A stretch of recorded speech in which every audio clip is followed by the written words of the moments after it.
Hello and welcome to the 4th Annual Space Summit. I'm Christopher Roberti, Senior Vice President at the U.S. Chamber of Commerce. Over the next 2 hours, you'll hear from some of our nation's leading space experts in the public and private sectors on exciting developments in this vital industry. But first, I'd like to thank our sponsors, including our presenting sponsor, the Boeing Company, Rocket Lab, our event sponsor, Millennium Space Systems, our advertising sponsor, and the Space Channel, our official media sponsor. We cannot host programs like this without them, so thank you. 60 years after the first American in space, Alan Shepard, climbed aboard the Mercury capsule Freedom 7, we are in the middle of another space revolution. This year's summit is appropriately named Launch, Expanding Commercial and Civil Partnerships, and the word choice is no accident. With government, commercial, and civilian attention towards space at an all-time high, it's essential that the public and private sectors identify opportunities for collaboration and recognize the nearly unlimited potential for a future in space.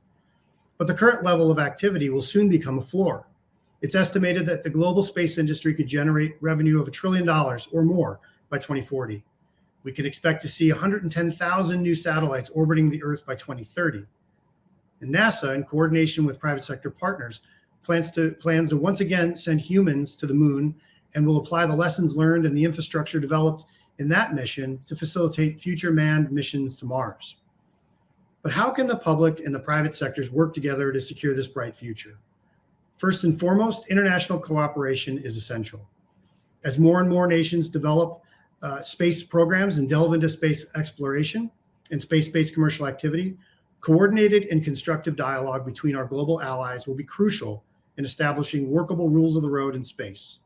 Similarly, as more assets are placed into orbit, congestion in space, together with the potential for catastrophic collisions due to space debris, will continue to increase. Without appropriate attention and coordination among the international community, this program could turn into an insurmountable obstacle. Further, as our adversaries look for opportunities to undermine or undercut advances by the United States and allied nations, we must work with international partners to cement appropriate rules of conduct to promote a safe and future in space. We are also cognizant of the need for a strong and reliable talent pipeline for the current and future space workforce in both the public and private sectors. Current data suggests today that the space sector in the United States employs approximately 420,000 people and is projected to increase to 1.5 million jobs by 2050. For decades, the U.S. has been at the forefront of scientific and space technology development. The women and men in this field routinely accomplish seemingly impossible feats. That said, without government and private sector support for the American space workforce and allied space workforces, we'll be stuck remembering what was done in the past rather than looking forward to what they and we will achieve in the future. Although everybody participating in this summit, from our presenters to our audience members, share the enthusiasm for the future in space, the path forward is far from easy. But with the dedication of our scientists, technologists, engineers, business visionaries, space industry companies, government leaders, and risk takers, many of whom are in this virtual room, I'm confident we can secure a strong and valuable future in space. Thank you for joining us today, and please enjoy the substantive panels and discussions. Now it's my pleasure to introduce Gina Ortiz-Jones, Undersecretary of the United States Air Force. Undersecretary Jones was unanimously confirmed by the U.S. Senate in July 2021 and directs the strategy and policy development, risk management, weapons acquisition, technology investments, and human resource management and operations of the Air Force. She oversees the department's $205 billion budget, and this is no small task, any of those individual responsibilities. Her career in public service has spanned agencies and portfolios. As an Air Force intelligence officer, she deployed to Iraq with the 18th Air Support Operations Group. She also advised on military operations in Central and South America with the 470th Military Intelligence Brigade and U.S. Army South. She's held multiple positions in the Defense Intelligence Agency and previously led the Office of the U.S. Trade Representative's work on the Committee on Foreign Investment in the U.S., or CFIUS as we know it, portfolio. Undersecretary Jones and I will discuss the national space priorities of the United States and the challenges and opportunities for our country in this next frontier. Undersecretary Jones, thank you for joining us. Great. Thank you, Chris, for the warm introduction, and thanks to the Chamber for hosting this forum. It is a few days early, but the Space Force is turning 2 on Monday, the 20th. So I want to start by wishing all of our Guardians a happy birthday. In just 2 short years, the newest branch of the Armed Forces has made incredible progress to ensure the commercial, civil, and national security sectors continue to thrive. And I look forward to our discussion about that in the Q&A portion. In those 2 years, though, the civil space sector and NASA have flown a helicopter on Mars, launched astronauts from U.S. soil, including the Space Force's own Colonel Mike Hopkins. The commercial sector is seeing rapid growth, with the number of active satellites doubling to about 5,000, and space startups influencing every industry imaginable. Space tourism is growing, with 2 companies flying to the edge of space. This means good paying jobs, as you mentioned, for about 420,000 Americans today, with a forecast, as you mentioned, of 1.5 million jobs by 2050. And globally, this trend is projected to contribute 2.7 trillion or more by 2050. So to make this happen, we need to secure our interests in space. And we can't just assume that everything enabled by space assets will be there in the years to come. As you mentioned, the event on November 15th with the Russian event in space. And like the commercial sector, the competition in the security sector is getting stiffer. In 2020, we saw Russian Inspector satellites maneuver close to ours. And this year, we've had the Chinese hypersonic test, followed, as mentioned, by the most recent Russian ASAT test. As the White House priorities framework says, access to and use of space is a vital national interest. This is exactly why we created a Space Force 2 years ago, and why it is critical we continue the progress our Guardians are making today. So as you can tell, I couldn't be prouder of the work General Raymond and the Guardians have done to secure our interests and preserve peace in space. I'm looking forward to our discussion and the chance to talk a little bit more about them.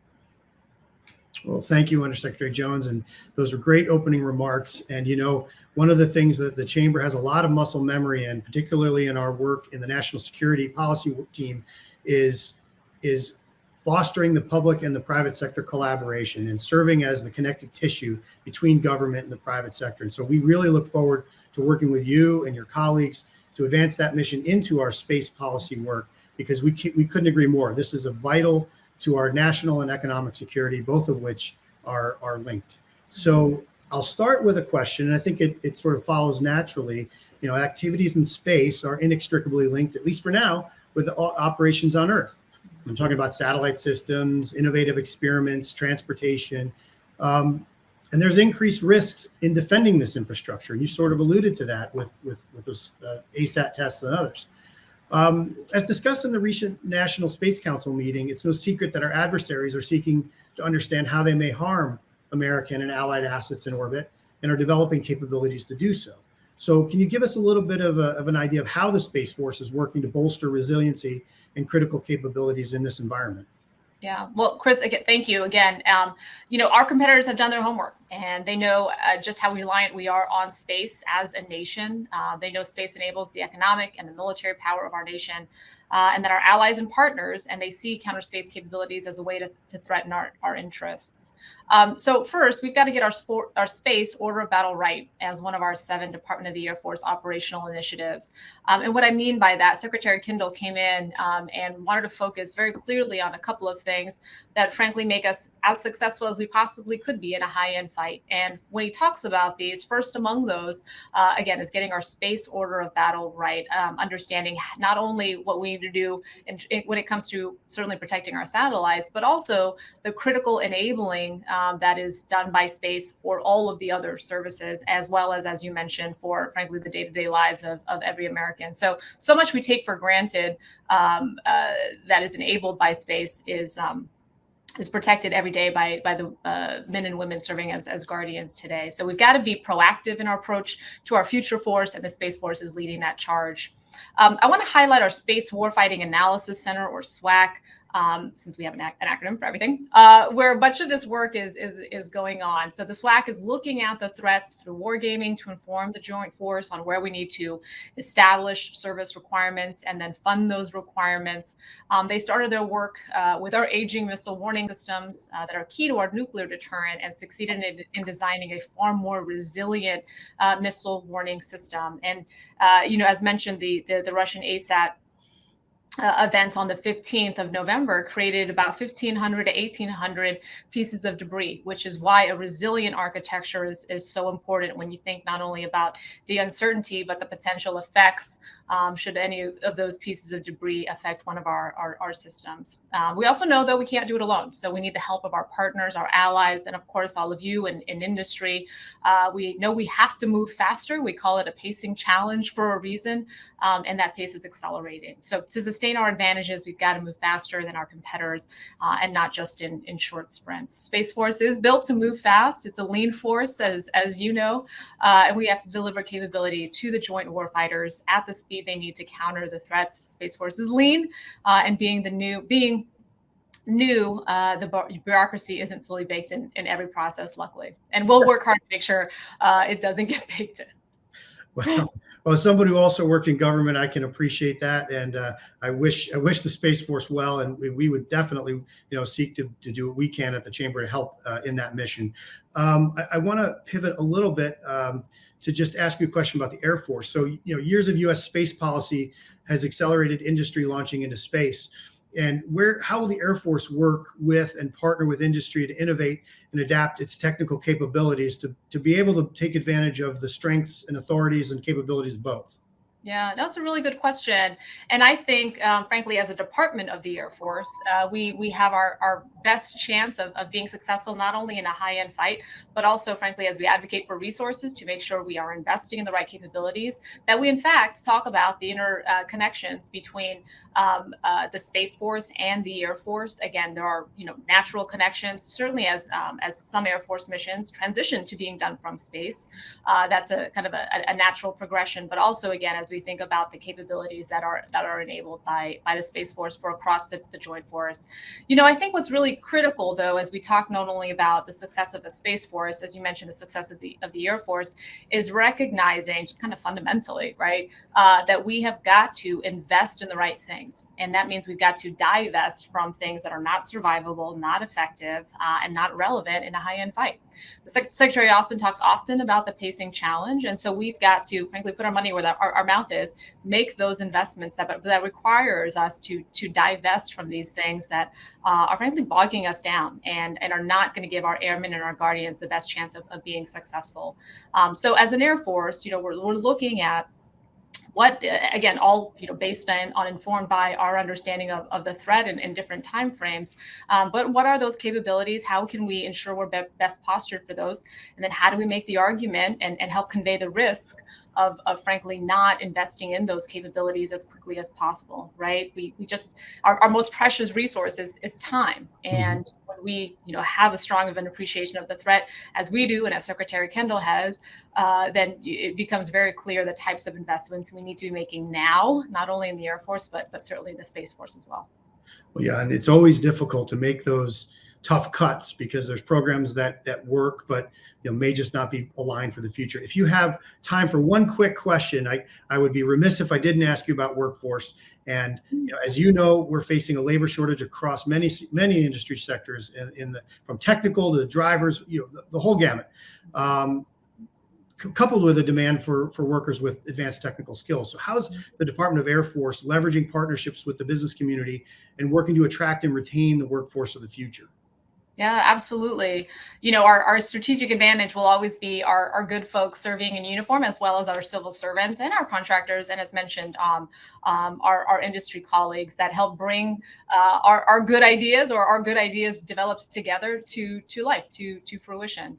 And so some of the things that we're looking at certainly relate to investing in STEM programs that allow us to ensure we've got the right talent coming in, certainly recruiting to ensure we've got a diverse set of folks coming into the force as well. We don't have time or talent to lose. So we want to make sure that when folks look at the Air Force and the Space Force, they can see themselves and they can see themselves serving their country as an airman or as a guardian.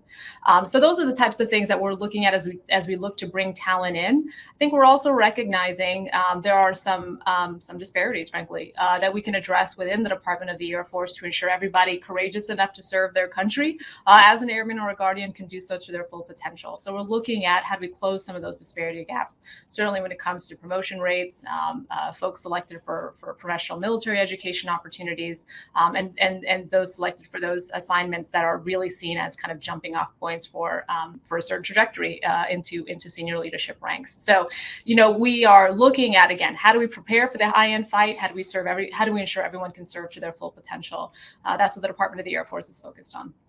Well, thank you. I mean, that in and of itself could be the topic of an hour discussion. So we look forward to working with you in the future and maybe doing that.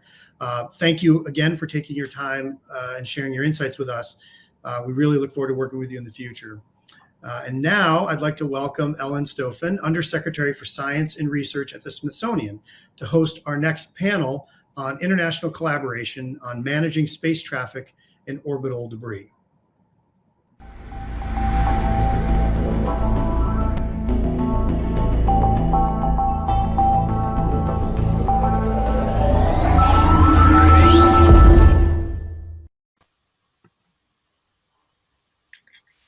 Thank you, Chris. I'd like to introduce a distinguished panel of experts from the public and private sectors for discussion on international collaboration on space traffic management and orbital debris. Major General Deanna Burt is commander of the Combined Space Force Component Command in the U.S. Space Command and deputy commander of the Space Operations Command in the U.S. Space Force. She leads more than 17,000 personnel to conduct and assess global space operations and plans and executes space operations at 4 operations centers across the United States.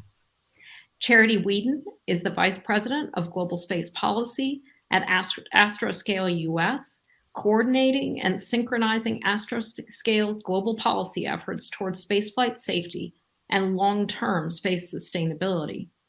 Whedon is a 23-year veteran of the Royal Canadian Air Force, was previously Senior Director of Policy at the Satellite Industry Association, and formed a consulting business to support the space industry. She also serves on the Commercial Space Transportation Advisory Committee. These speakers bring diverse experiences and a wealth of knowledge to our discussion today, and I look forward to hearing their perspectives. Major General Deanna Burt and Charity Whedon, thank you for joining us.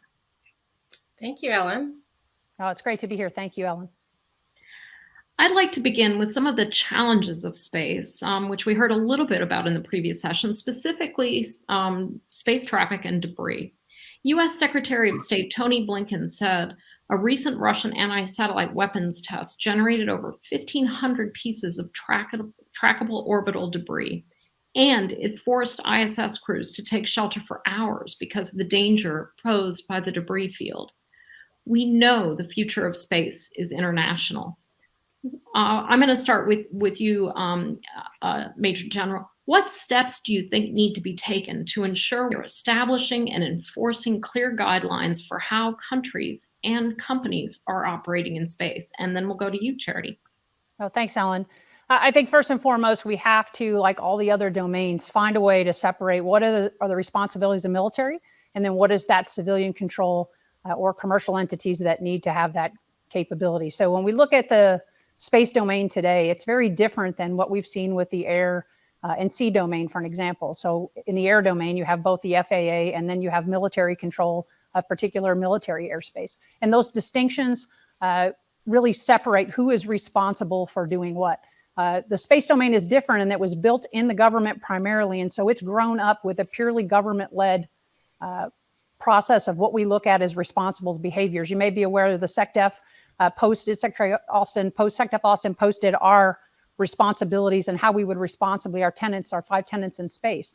Very proud of those because as a 28-year space operator, I followed those my entire career. So we were just documenting how we have operated as a military in space.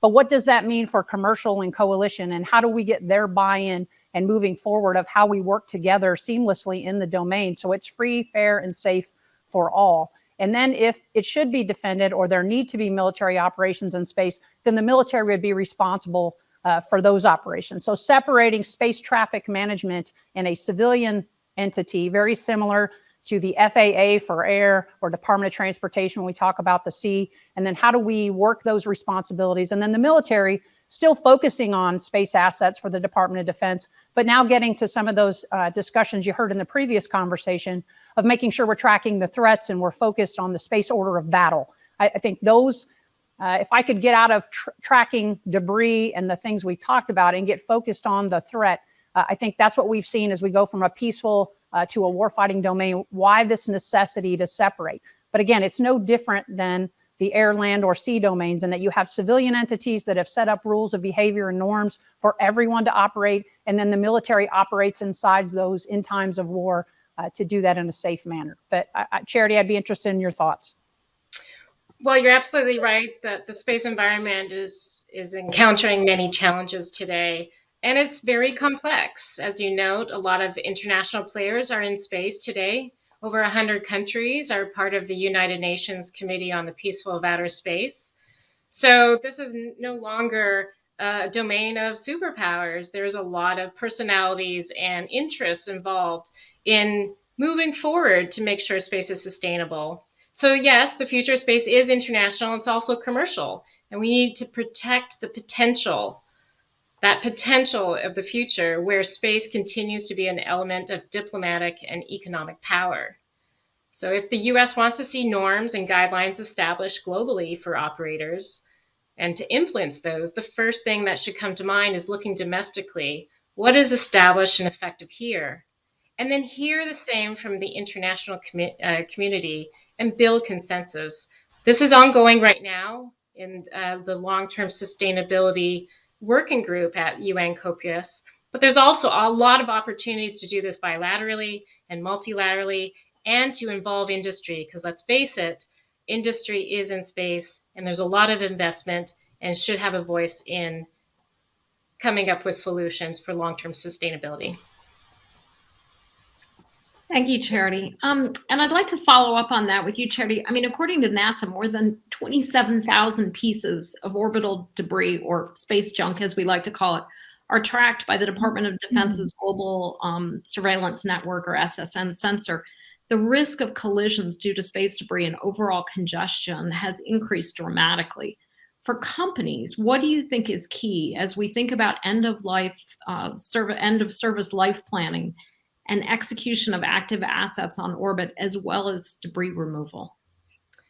Well, you're right, 27,000 objects that we can track, right? There are approximately 500,000 other objects that could impact operations or destroy satellites out there that are a lot harder to track, very small pieces of debris.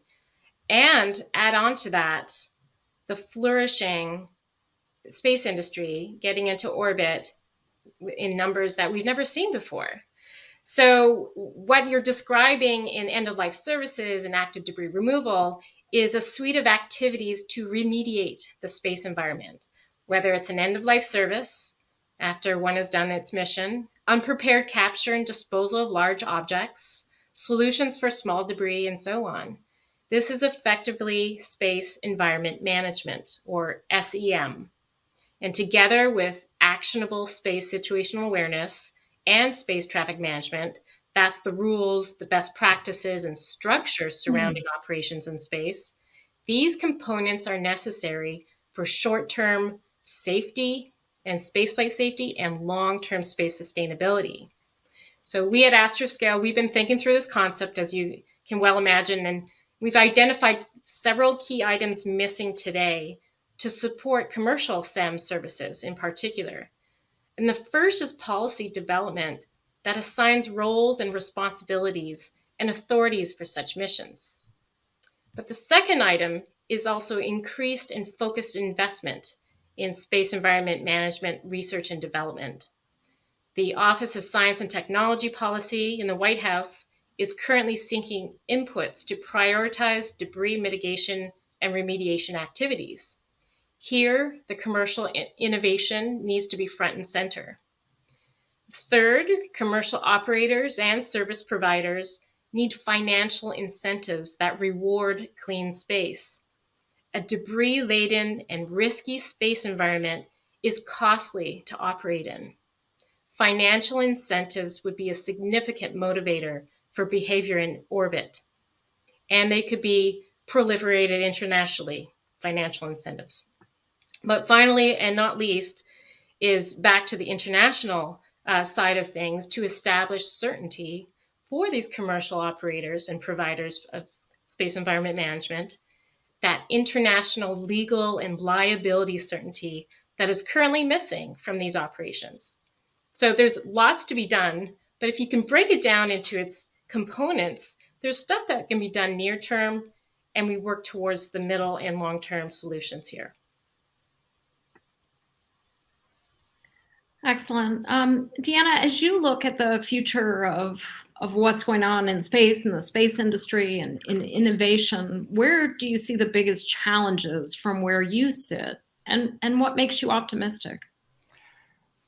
Thanks, Ellen. I would agree with everything Charity just said. I think the other piece to think about as we talk about this is it's no longer just machines being concerned about debris and we expend resources in the same trying to avoid debris by doing maneuvers.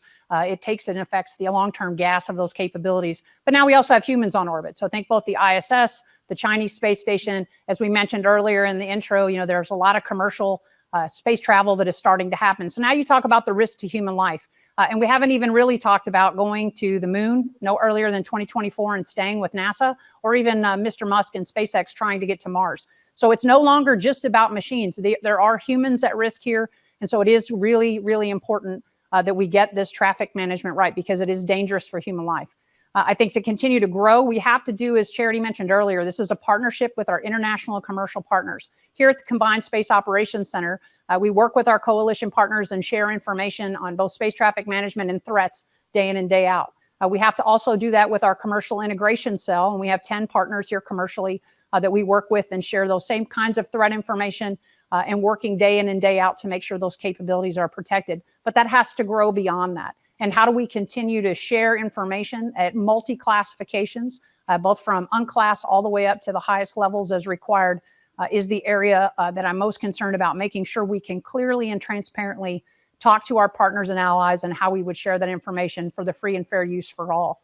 Why I'm hopeful is, again, because of the relationships I see growing every day under the leadership of United States Space Command, and how we continue to foster those bilateral and multilateral relationships with many nations around the world that are spacefaring, to get after how do we set those norms of behavior, what is responsible, and how do we all emulate that? And when responsible behavior isn't followed, how do we then hold them accountable as a coalition rather than as a singular nation? So I think I'm hopeful where the relationships are going, and we continue to build those, and the continued sharing of data that I've seen, it will only continue to grow as we move forward. Excellent. Charity, how about you? You've outlined some of the challenges for us. What are you feeling optimistic about? Well, I mean, I'm very excited seeing private spaceflight participants, astronauts, civil astronauts go into space. It's such, to General Bert's point, this is the new era we're in, and we need to make sure that this continues. And that's because space is a domain of commerce now. So much so, investors have committed nearly $31 billion over the past 10 years to make it so. And those investors also include, in some part, the US government, because it is understood that the economic strength and ingenuity of the United States space industry is one of our greatest jewels. So our biggest challenge is to keep this momentum going for commercial space activity. And we can't do that without a stable space environment, one where congestion and debris do not hamper operations daily, where we have the mitigation and remediation tools at the ready, and where we can create a new economic model for services in space. So that's what I'm most excited about and optimistic about, a true shift in how we see the space environment and how we operate it in it with the support of orbital services. Great. This has been a fascinating conversation. Thank you so much, Major General Deanna Burt and Charity Whedon, for joining us here today. Thank you, and stay tuned for the next panel.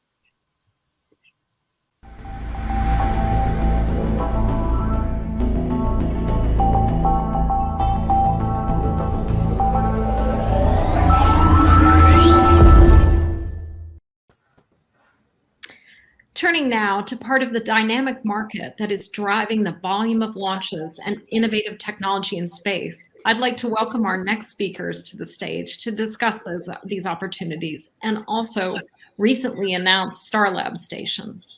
Lisa Callahan is Vice President and General Manager of Commercial Civil Space at Lockheed Martin Space.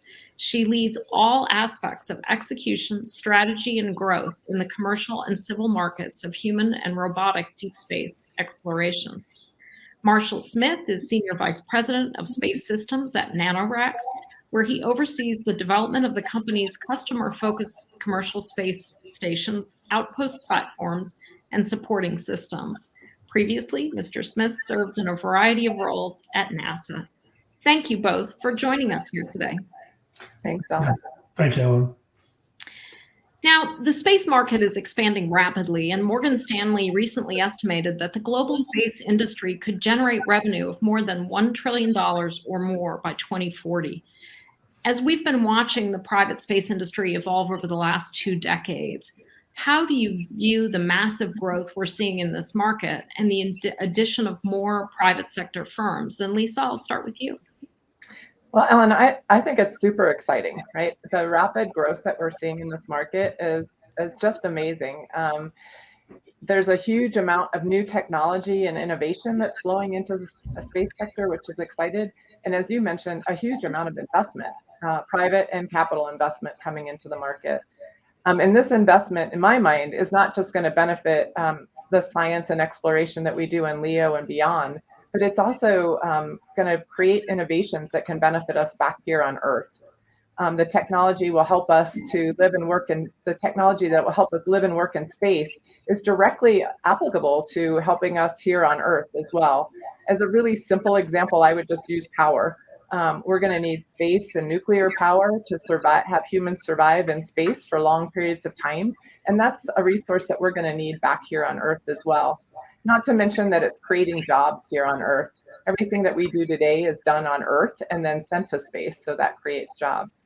And we're seeing huge opportunities for Lockheed Martin Space as we grow and expand into the space industry, whether that's around infrastructure or transportations like our Orion crew module, what we're doing, with NanoRacks and Voyager for the commercial LEO destination, as well as opportunities to build out that infrastructure on the moon for a sustained presence.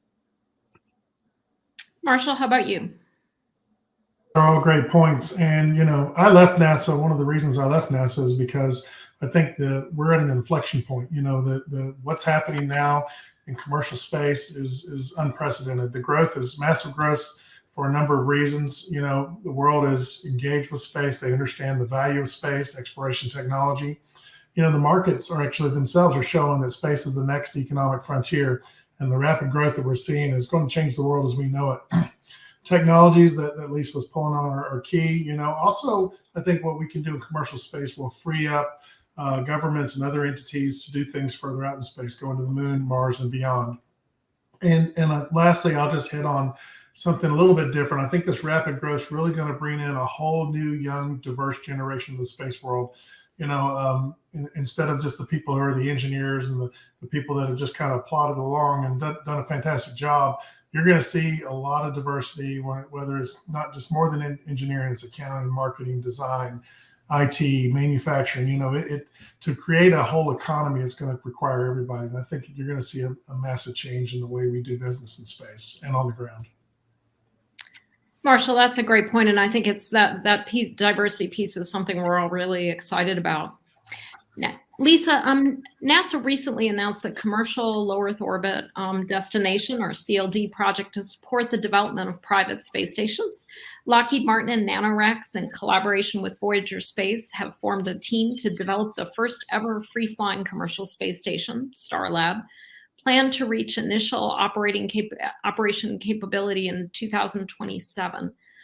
Can you give us an update on the development of the project, and then Marshall just chime in with anything you'd like to contribute? Yeah, thanks, Ellen. Lockheed Martin is really thrilled to be a part of Starlab, and specifically to be teamed up with Marshall and his team at NanoRacks, as well as Voyager Space. We're also really excited to see that NASA is looking at these innovations that we're doing in the private sector and values things like Space Lab or Star Lab, I'm sorry, and leveraging both the deep space expertise that we have and background in building satellite buses, but also our expertise in habitation systems and the next generation of soft goods and inflatables. The purpose of Star Lab is to provide a multifunctional space station. We call it a science park station that's large enough to continue to host new science experiments and technologies in that market. So space will continue to be all about collaboration, as Marshall just mentioned, and partnerships with different corporations and industries. And, as Marshall, just expanding on what Marshall said, I think you're going to see other industries and people that maybe aren't in the space industry today getting into the space industry. And I think Star Lab is a mechanism for that, allowing for science experiments in areas that really aren't space related, but then again, could benefit us here on Earth. And we see that on ISS, and I think you'll continue to see that with with the Star Lab role. Lockheed Martin's role in Star Lab is really to help with the system design, be a developer of the technology, and integrate, leveraging our inflatables that we have and our experience with autonomic robotic and human spacecraft designs. And we're really excited to be partnered with NanoRacks on this. Yeah, thanks, Lisa.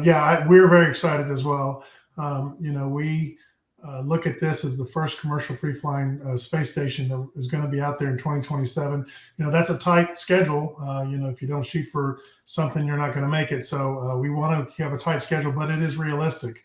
We're planning to leverage commercial industry across the board. We're setting up our contracting practice process right now, looking at the structure for trade studies and how do we go look at different pieces of hardware.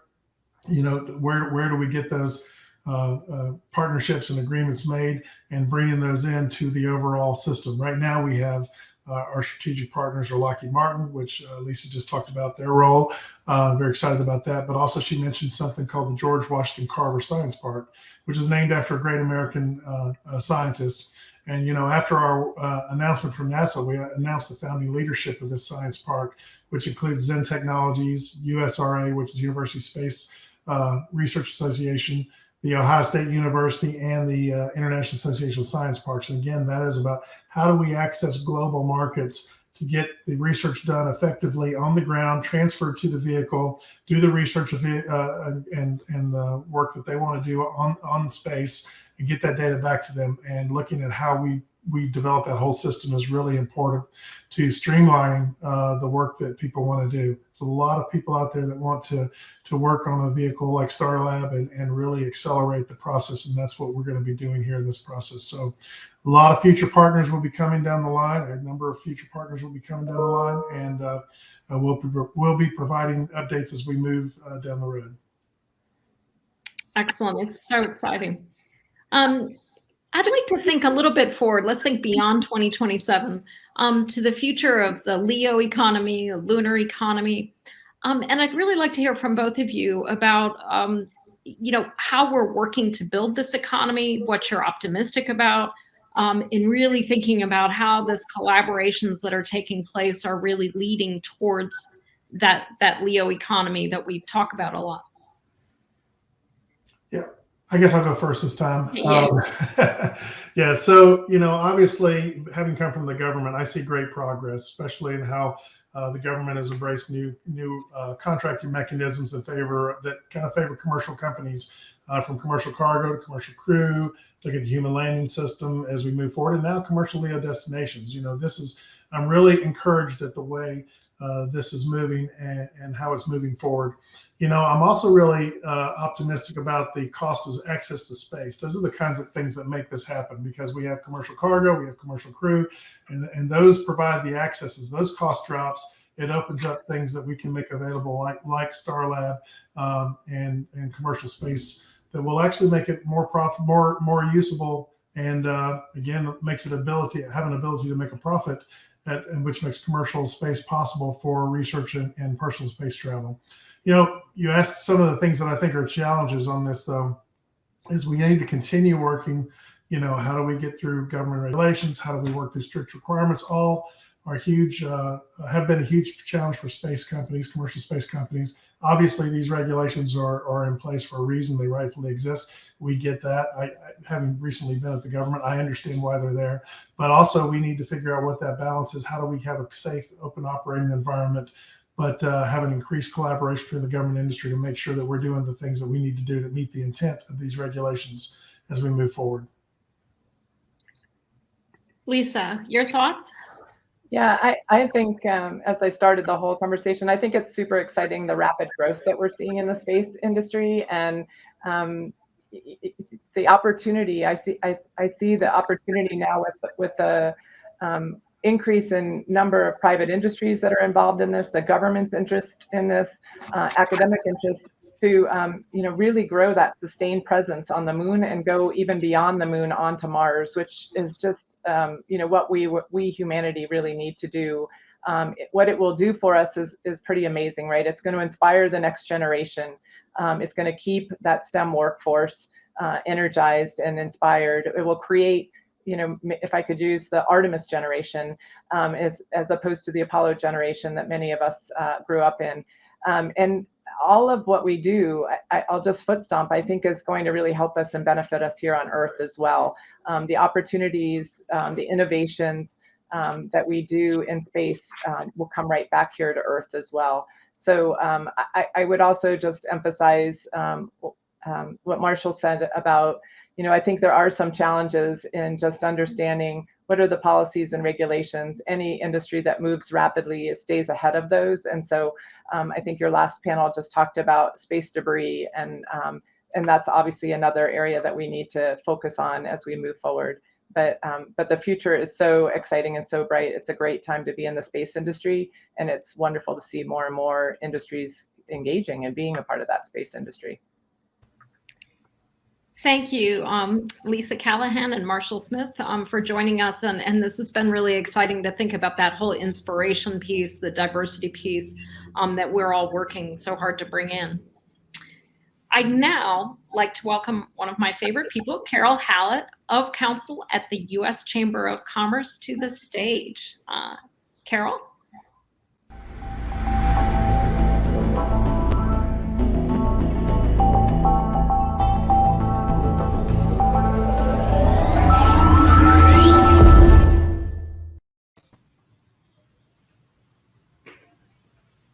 I'm pleased to introduce the Honorable Steve Dixon, Administrator of the Federal Aviation Administration. Administrator Dixon brings a deep knowledge of the private sector to the FAA, having spent nearly 30 years at Delta Airlines. He retired as Senior Vice President of Flight Operations, overseeing safety and operational performance of global flight operations, pilot training, and regulatory compliance. Previously, he chaired several industry stakeholder groups and federal advisory committees. We look forward to hearing his perspective on how the FAA can innovate for this new space age and the private sector's leading role in the future of space exploration. Administrator Dixon, thank you for joining us today. Well, thanks, Carol. It's a pleasure to be with you and an honor, frankly, to participate in the program today and have the opportunity to talk about the tremendous opportunities. I really enjoyed the last panel and the focus on opportunities. I'm a member, of course, of that Apollo generation, and I remember watching many space shuttle launches. My family had a home on the Space Coast for a number of years, and we still have a home down there, and really enjoy watching every launch that we have an opportunity to observe, and really look forward to setting the table for the Artemis generation that the last panel was talking about. And of course, I'm not alone in my enthusiasm. I think few topics capture the imagination and the passion of Americans more than space travel. And it's been that way since the days of, the science fiction novels and movies, back in the early part of the 20th century.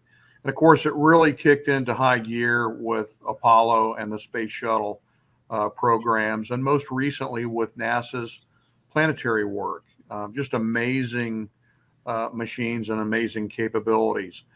I am really a super fan of the Mars Perseverance mission. I was able to attend the launch and really enjoyed the Wright brothers moment of the Ingenuity helicopter. I've watched all the YouTube videos and had a chance to meet with the chief designer from JPL, and really just think that that's an amazing capability and really a big part of bringing and the next generation of aerospace professionals into this very important industry. And amazing, I think, is also a great word to describe the tempo and creativity of commercial space missions this year and even within the last week or two. We saw the first nonagenarian, Captain Kirk himself, get beamed up into space in October. A few months earlier, an 18-year-old became the youngest person ever to go into space. I mean, you can't make this stuff up. Who would have ever thought? And just last week, Blue Origin flew a full complement of 6 civilian participants into space on New Shepard. And of course, that is a rocket that was named after the first American astronaut to go into space, Alan Shepard. And one of those participants was Shepard's eldest daughter herself, Laura Shepard Churchley. And of course, Michael Strahan was sitting right next to her and was along for the ride. So just getting a tremendous amount of enthusiasm for the sector, and it's really gratifying that the FAA is setting records along with the commercial space industry in terms of launch cadence and now all the reentry activity we're seeing with human commercial space flight. Year over year, as I said, we keep shattering records, and the industry does. And the best part to date is that we've had a 100% success rate. Always got to knock on wood here for keeping the public safe throughout all that commercial space activity. Now, that might lead the public to assume that, unlike the old saying, space is easy. Well, I'm here to tell you, we all know that it's hard. It only looks easy from the outside because there's an army of industry and government professionals on the inside who are constantly working to make sure that it's safe. And that, of course, includes the professionals within commercial space transportation here at the FAA. Our role is to protect the public during launches and reentries and to make access to space as easy as possible for operators. We do this while holding true to our safety and sustainability mandates that we have. We protect the public by licensing U.S. operators and monitoring their activities everywhere in the world to make sure that they follow the rules. We also issue safety approvals for launch and reentry vehicles, various safety systems, and the people who are performing the licensed activities. The FAA eases access to space by creating performance-based and streamlined regulations and working with other government agencies and international partners to deliver unified approaches to oversight. And we're making a lot of progress there. We also streamline launches and reentries by more effectively separating space vehicles from aircraft using our Space Data Integrator system. Remember, the FAA is not only a regulatory agency, we also operate the National Airspace System. An unwavering commitment to safety is the key to making something very hard appear to be easy. Consider the commercial airline industry. We've made it look incredibly easy, all of us over the years, because we can get on a plane and fly to pretty much anywhere in the world without having to worry about our safety. It wasn't always that way. It's taken decades of work, but thanks to the hard work of safety advocates in government, industry, and academia over the past several decades, we now have a commercial airline industry that's the envy of the world when it comes to safety. We got there by investing in safety management, data, and modern analysis methods. These are the tools that the FAA and industry use routinely to evaluate anything new and potentially dangerous that's entering into the aviation system. Now, we know that the commercial space industry is still relatively new compared to aviation, but with these same tools, we actually have a head start to build a solid foundation for continued safe operations. And working together, we can continue the industry or continue the path for the industry for safe and sustainable growth in this final frontier for literally eons to come. So again, it's a pleasure to be with you today, and look forward to answering a few questions here in our time together. We are in a new era for commercial space transportation, and as this industry is heating up, there's also a need to streamline licensing and procedures for private sector launch and reentry. How is the FAA working across agencies and with businesses to facilitate these processes? Well, it's a great question, and I'm very proud to say again, and I've listened very closely to the last panel this issue came up. We have made with our streamlined space launch and reentry licensing new rule part 450. We got that across the finish line and began to implement that this year, and it provides a lot of improvements. It's certainly not perfect. We'll continue to refine it, and I think it's providing a great template for a performance-based regulation, and we've got other things that we're undertaking right now. So Wayne Monteith, his team, and our commercial space transportation office have been really moving at warp speed along with the industry. We're focused on meeting the safety standards that we want, but allowing companies to get there in either traditional or innovative ways. And the new rule requires a single license, just as an example, for all types of commercial space flight, launch, and reentry operations. And you talked about government partners as well. We're working more closely with the Department of Defense, just as an example. We're now following an agreement that I signed with the Secretary of the Air Force that went into implementation in June to recognize each other's processes on federal launch ranges. So that's a big. It eliminates red tape and duplication of efforts for commercial space activities, particularly at Cape Canaveral and Vandenberg. With industry, I can't overemphasize the role of the ComStack, the Commercial Space Transportation Advisory Committee. Their recommendation to solicit industry input regarding R&D investments led to us establishing a new research venture, the Commercial Space Innovation Institute. And its mission would be to keep a finger on the pulse of industry when it comes to needed R&D investments. So a lot more we could talk about, but hopefully that's enough to get started.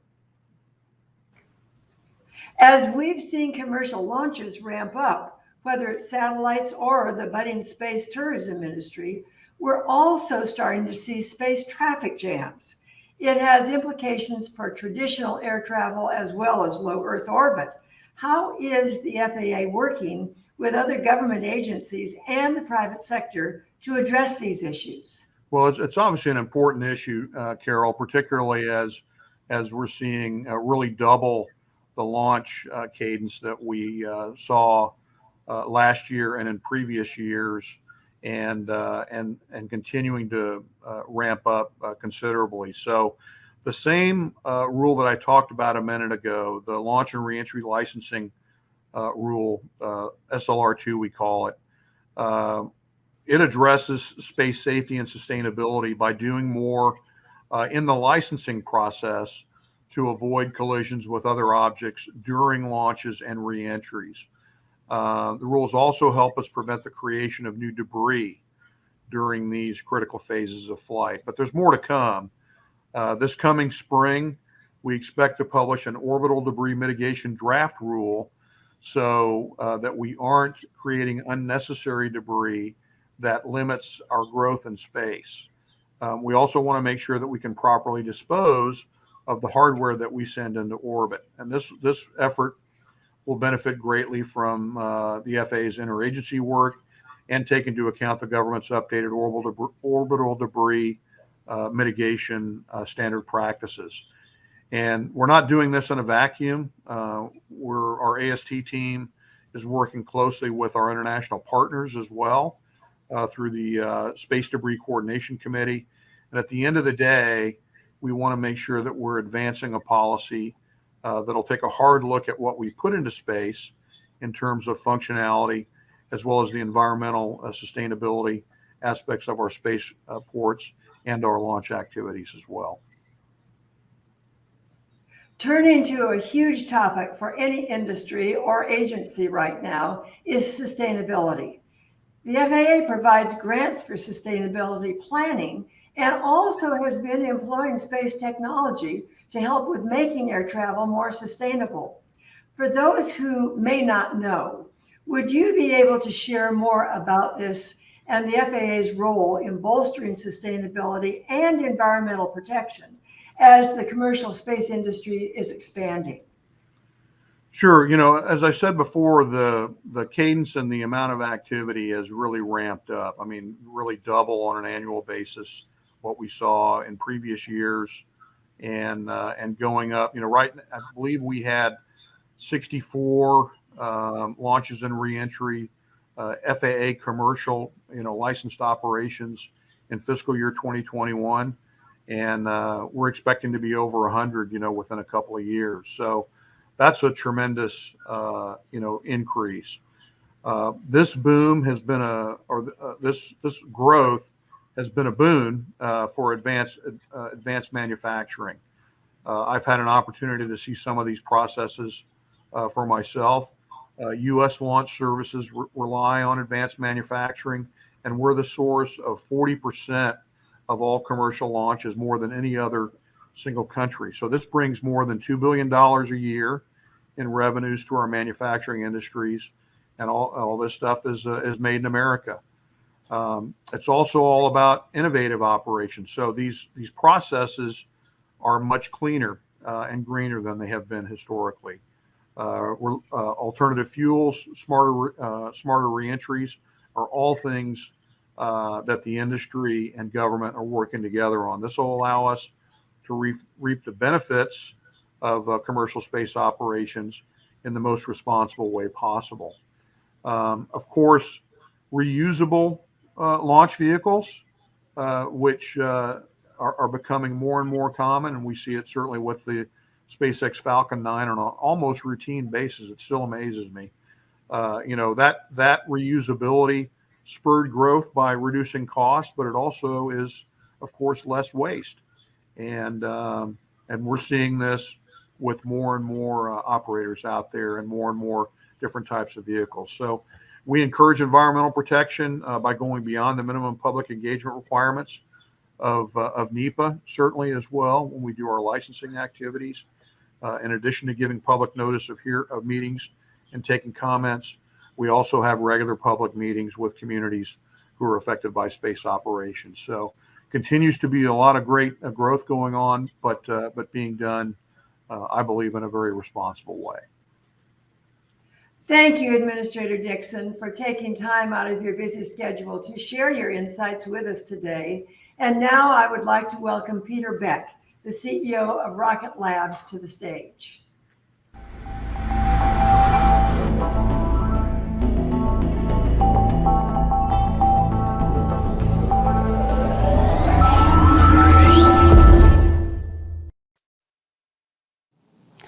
Hi, my name's Peter Beck. I'm the founder and CEO of a company called Rocket Lab. And it's a tremendous privilege to be able to keynote here today for the US Chamber of Commerce's Space Summit.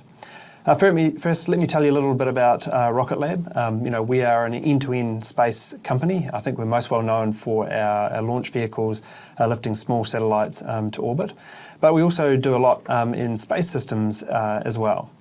And, when I think about the space industry and what's really needed to scale the space industry, because ultimately, the industry is proposed to grow to over $1 trillion by 2030.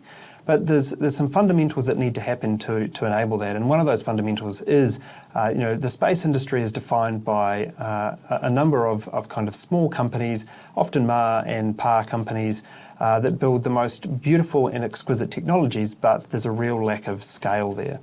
So as a company, what we're really focused on is trying to bring that scale to the industry so that we can really see the industry grow and reach its full potential.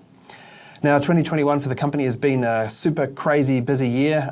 We went public, listed on the NASDAQ, bought a bunch of companies. We launched our 109th satellite. We won missions to Mars, a bunch of commercial satellites, and we announced our large launch vehicle, the Neutron project. But I'll talk a little bit about the IPO and why that's significant. So obviously Rocket Lab IPO'd and other space companies IPO'd as well. And if you think of the space industry, it's kind of, at least on the private side, it's been plagued for a very long time with just enough capital to get things going and exciting, but not large amounts of capital to really reach its potential. And I think this year has been really transformational for the industry because there's a significant number of companies that have IPO'd or raised private rounds of really substantial capital. And that's really going to help the industry to grow and start to execute the programs of ambition that have so long been dreamed about. There's great things in the industry about the IPOs, and there's also things to watch. I think we've also seen a couple of really low quality assets, which will be a challenge for the industry as well, as hopefully. If they cause serious failures in their own business plans, hopefully it doesn't affect the industry. But there's far more high quality assets than low quality, which is, I'm pretty sure, is in most markets. So for launch for Rocket Lab, it's been a really challenging year for us, fighting through COVID restrictions from our launch pad in New Zealand. But I think we still achieved really significant milestones. The Electron Recovery Program is probably one of the ones that I'm most proud of. The second to last mission that we flew in 2021, we actually had a helicopter out in the middle of the ocean, and we did everything except catch the rocket with the helicopter, which I know sounds kind of crazy, but that's the last piece that we need to complete for our reusable Electron program, where we actually pluck the rockets from the sky falling under a parachute with a helicopter. And next year will be a very exciting year for us because we will have achieved all the milestones for that program, and we're going to have our first attempt of actually plucking one of these stages out of the sky, which will be exciting. We also announced our larger launch vehicle, the Neutron program, and generally in your lifetime within this industry, if you get to design one rocket, you can count yourself in a very rarefied club. But getting to the opportunity to design two and apply all those learnings has been a real privilege for the team and myself. So we're really looking forward to bringing the larger Neutron launch vehicle to the market. It's primarily focuses on mega constellation and human spaceflight. And we think this vehicle is going to be very disruptive. And we're doing, if you look at our Electron launch vehicle, you'll see a fairly large departure from the norm, and you'll see the same thing from our Neutron vehicle. We're really pushing the boundaries of new materials. But, Rocket Lab is just not known for launch. Obviously, we do space systems and satellites as well. And, this year has seen us really build that end-to-end space company. We acquired 3 companies this year and 1 company last year, with the most significant being Celero, which are one of only 2 solar panel providers in the United States and one of only a few in the entire world. And this is a great example where the industry needs scale to succeed.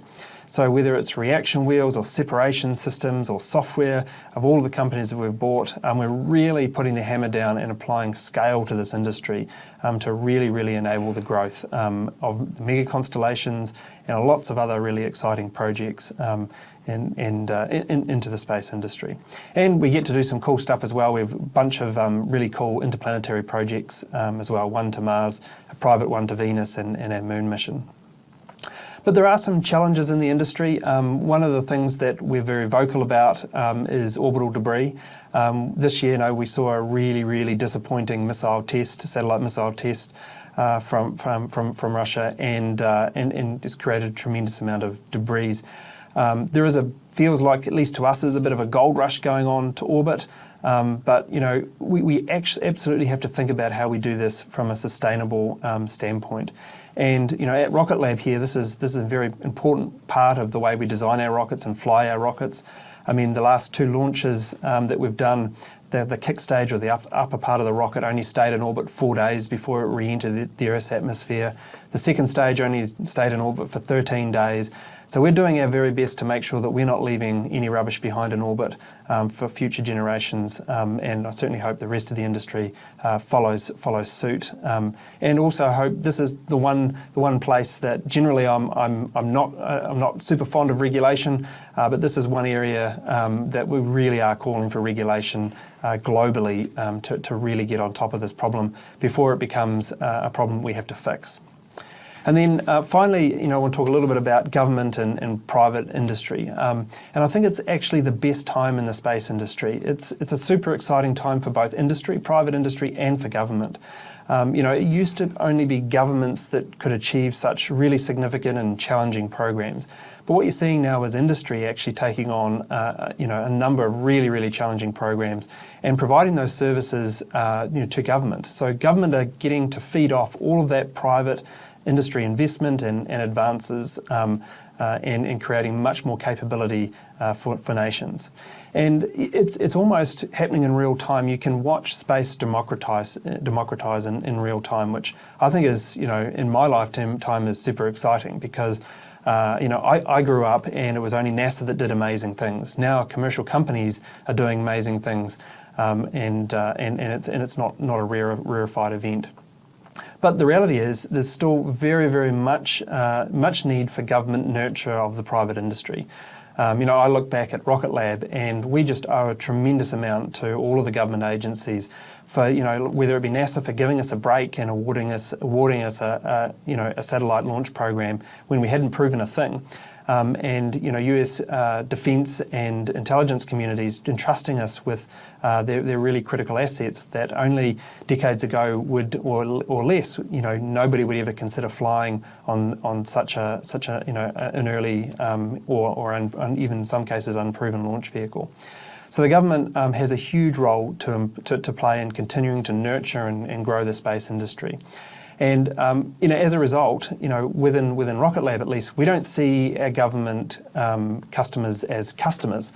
We see the government as partners, and we both feed off each other. We both get wonderful results from each other, and we both get to grow the space industry into a very vibrant industry for the future that we can all leverage upon and enjoy the fruits of.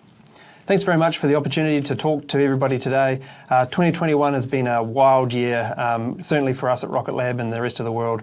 We're looking forward to 2022, so happy holidays. Thanks very much for the opportunity to participate today, and we'll see you all next year in 2022.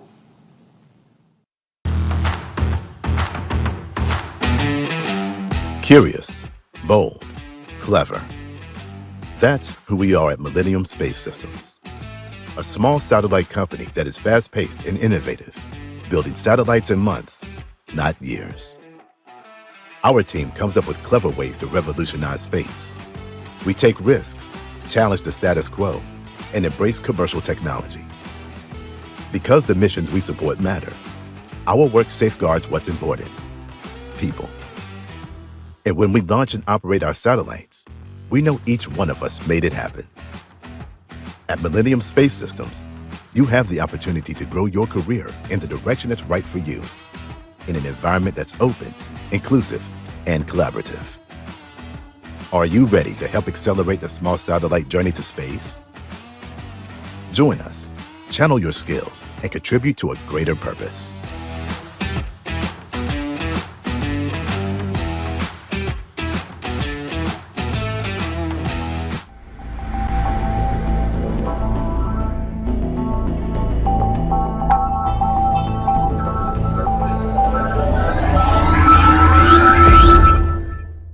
Our thanks to Peter Beck. As he's just described, today's public and private sectors are looking again to the stars and investing in and driving commercial projects from LEO to the moon and beyond. Significant advances in technology, declining launch costs, and rising industry investment in the space sector and defense sectors has many asking, what's next for the final frontier? The need to establish a workforce pipeline for the space industry will be critical to this endeavor. Creative approaches to partnering government, industry, and education sectors are critical in securing America's future success in spaceflight and exploration. To discuss this and more, I'm joined by a panel of experts today. I'd like to welcome Alan Berenstein, who is the Chief Strategy Officer at Space Tango, a Kentucky-based small business. Alan joins us today from the Space Coast and leads identification of new markets in LEO and opportunities for automated in-space manufacturing for health and technology products, as well as corporate strategy, stakeholder relations, and program implementation. Next is Dennis Gattens, the CEO and co-founder of LEO Cloud, which is delivering public cloud services in space. LEO Cloud Space Edge hybrid cloud services is geared towards enabling low latency for artificial intelligence and analytics for commercial, government, and military organizations. Prior to forming LEO Cloud, Dennis was the Chief Commercial Officer for Cloud Constellation Corporation. And lastly, joining us is Doug Hulse. He's the Space Mission Program Manager with Millennium Space Systems. He's a leader in complex proposal campaigns, including technical approach, pricing, review team support. And prior to Millennium Space Systems, he held various managerial roles, was a prime contractor. So getting right into our first question, I want to ask to the whole panel, growing attention towards space as a strategic and economic frontier has revealed many vulnerabilities in the space workforce pipeline. Without dedication, attention, and support towards the development of a space workforce, this bright future remains in jeopardy. Where must the federal government and the private sector focus its efforts to bolster and secure its space workforce? Alan, first to you, and then over to Dennis and Doug. Sure. Well, thank you, Vince, and thank you for having us today. This is really exciting, and we're happy to participate. And yes, I join you from the Kennedy Space Center, where we're about to launch some payloads to the International Space Station in the areas of life sciences and manufacturing. And as we work here, I brought a team of about 20 people with us, most of them based in Kentucky, working here. And directly related to this question about the workforce is the fact that it's not a coincidence that probably close to half of them started as interns with us at Space Tango. It's because of the relationships we've built with academia, with the universities, and building a relationship with them that gives us this pipeline to some expertise and some people that we can bring on as apprentices and work them through the system. And they stay with us, and as long as we create a great work environment for them, they see a future with the company. And so that's been really important.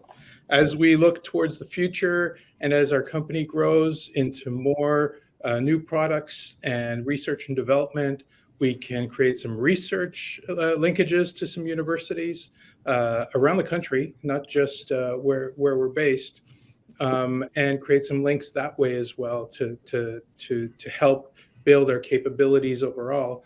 And of course, with those links to academia, we can help access some specific expertise, some students that see what we work on, and we get to attract them that way too. But it is an issue. And another way that we're dealing with this is, depending on who we speak to, we may talk about ourselves more as a life sciences company or a biopharma company, depending on the organizations we're addressing, and only look at space as an environment. We're doing life sciences in a special environment as if we were working in some kind of a pressure vessel or a furnace or something like that. It just happens that our laboratory is in space. And so that helps us also talk the language and learn the language to help broaden the contacts that we make. But it's all about relationships, just like everything else. And as we build these relationships out in the community, it helps us bring on new people. Now, the workforce is not also limited, of course, with entry-level positions. We also need to attract some seasoned professionals as well. And that's more difficult. And we all know that in any industry that's doing well, attracting those people and helping them focus and get their attention and show how you can help them in their careers, and they can help you as well. And that's also quite a challenge. But as long as we create an exciting environment for them and some new challenges and something that's different, it helps in helping all our expertise all over the company. Thanks, Alan. Dennis, over to you, to your thoughts on public-private partnerships for bolstering the space workforce. Yeah, thanks, Vince. And Alan touched on it quite well. I think there's a few points I can add to it, but I absolutely agree. It's all about STEM and driving the ideas. The idea that there's so much opportunity within the commercial space across such a broad array of disciplines that if you bring a skill set, your desire for innovation, your desire to be creative, and we allow people to be creative and allow to think outside, the normal boxes that we sometimes find ourselves in. You can draw people in. I think university affiliations, academia is really important, both from funding, being able to fund some activities, some projects within universities, but also to make sure that there's incubation there, that there is the organizations to incubate small companies that basically are technologies, ideas, innovations that can literally step out of the university into an incubator right there with a pretty seamless transition. I think that could really help bring more new technologies, new ideas, new resources into the workforce.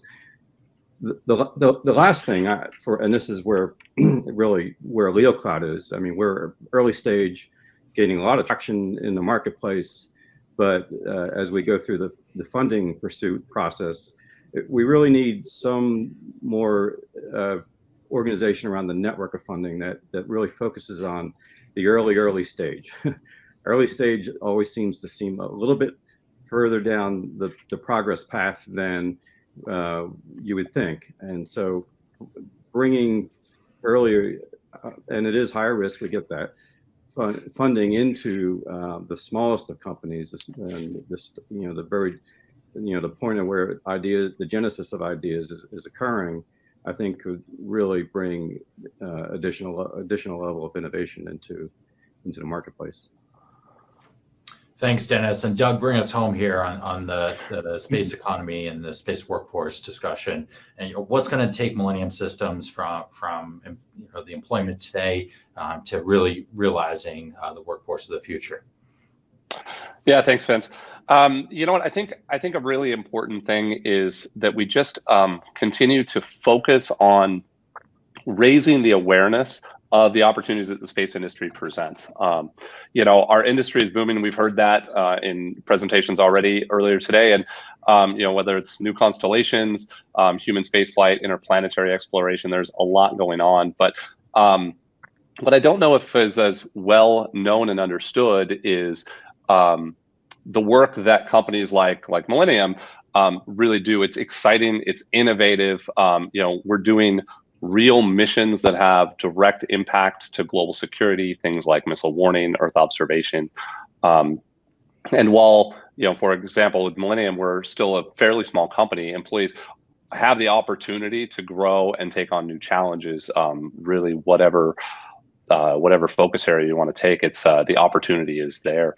And not just that, it's the coolest work you can imagine, and it's critical to our nation. So, another point on that is there is no requirement to get into the space industry, to be able to work on these advanced systems. You don't have to come from space. You don't have to have a degree in, aerospace engineering, because we're using some of the latest commercial technologies and infusing advances from the commercial sector into what we're doing for maybe government programs or something. We're able to draw from other industries and apply skills from those kind of talent pools into what we're doing today.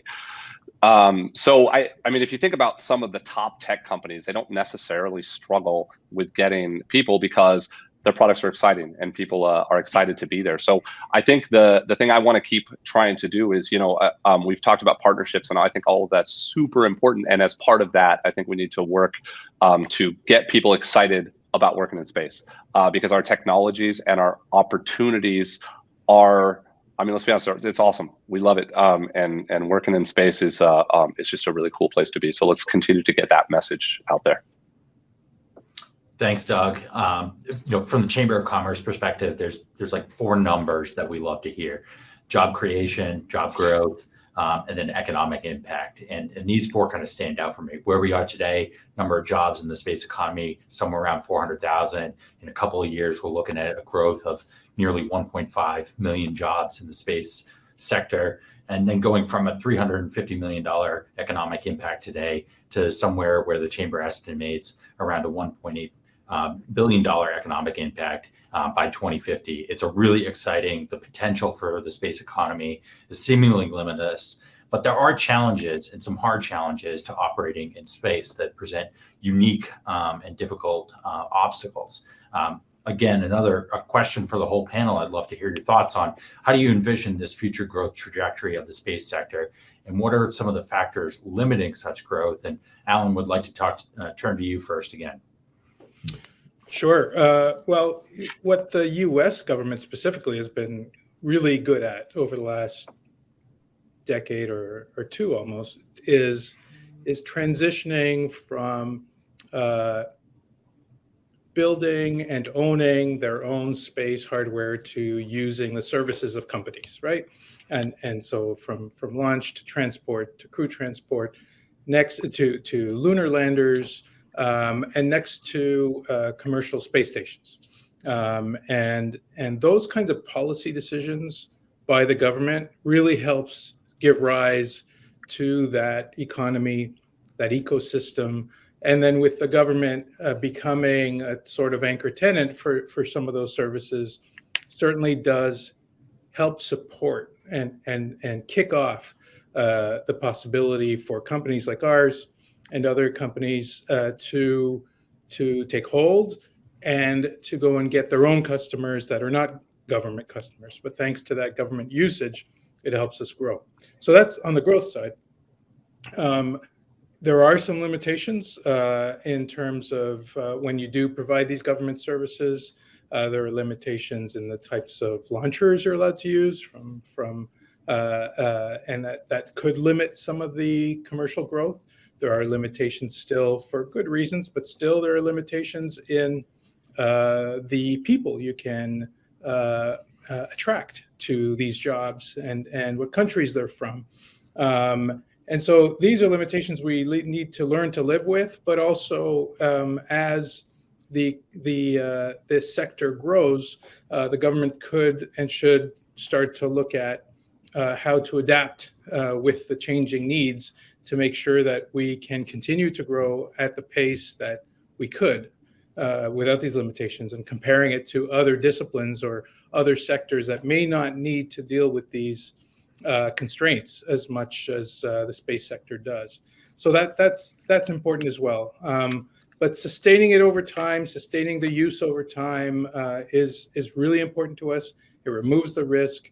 And it opens the door. So these really enabling policy decisions by the government of the United States to procure services as opposed to building their own stuff has made a huge difference. Alan, I love the way that you framed the federal government's role in supporting policies to both enable growth, but some that may be challenging that growth right now. Dennis, what say you on factors both limiting growth and where the public sector may unleash growth going forward? Well, so for me, the market evolution that we're experiencing right now is pretty, I guess I've experienced it before in the terrestrial world, and it's on a trajectory that the growth is, I think we are underestimating the growth and opportunity going forward. There will be consolidation. I think that will strengthen the market and enable it will enable it to grow. But from a commercial, so we look at it both from a commercial and a government perspective. First, on the growth side, commercial space now presents tremendous opportunities for commercial organizations across a broad range of market segments, from the R&D that Space Tango enables and delivers to space station, for example, the R&D that's been ongoing on space station for a number of years now within national lab facilities there. So I think that I'm very optimistic, obviously. I think there are challenges, though. Some of them mentioned already, and I've got a few more to throw out there. We talked about space traffic management and orbital debris. Those are two really scary things that need global cooperation, regulation of some level in order to basically de-risk the growth of the market. And it has to happen very soon. Uncontrolled kinetic events in low Earth orbit are just can't happen.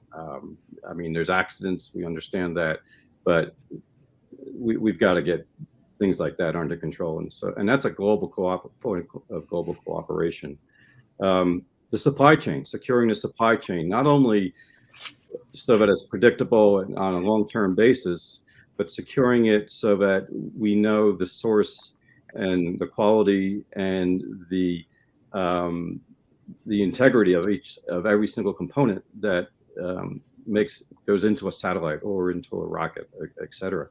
I think we've done some research on that a year or so ago, and we think it's very important that stronger emphasis by the market is placed on that. International agreements across a range of, from frequency use to inclinations to orbits to decommissioning of assets. We need to move on very quickly. The last thing I'm going to mention, this can sound may sound a little crazy, but I think it's a really interesting area of discussion, debate, and investigation, and that's property rights on the moon. How does that occur? I mean, it's basically going to be a wild, wild west. It's going to be a new frontier, and what's the governing body to rule on how property rights are established and maintained over time? Dennis, those are excellent challenges you raised. We could come back and have a whole panel probably on the supply chain and buying down risk in space traffic management and orbital debris. Doug, close us out. What are some of the growth challenges, or what are some of the growth packages that you've seen from Millennium? Sure, thanks.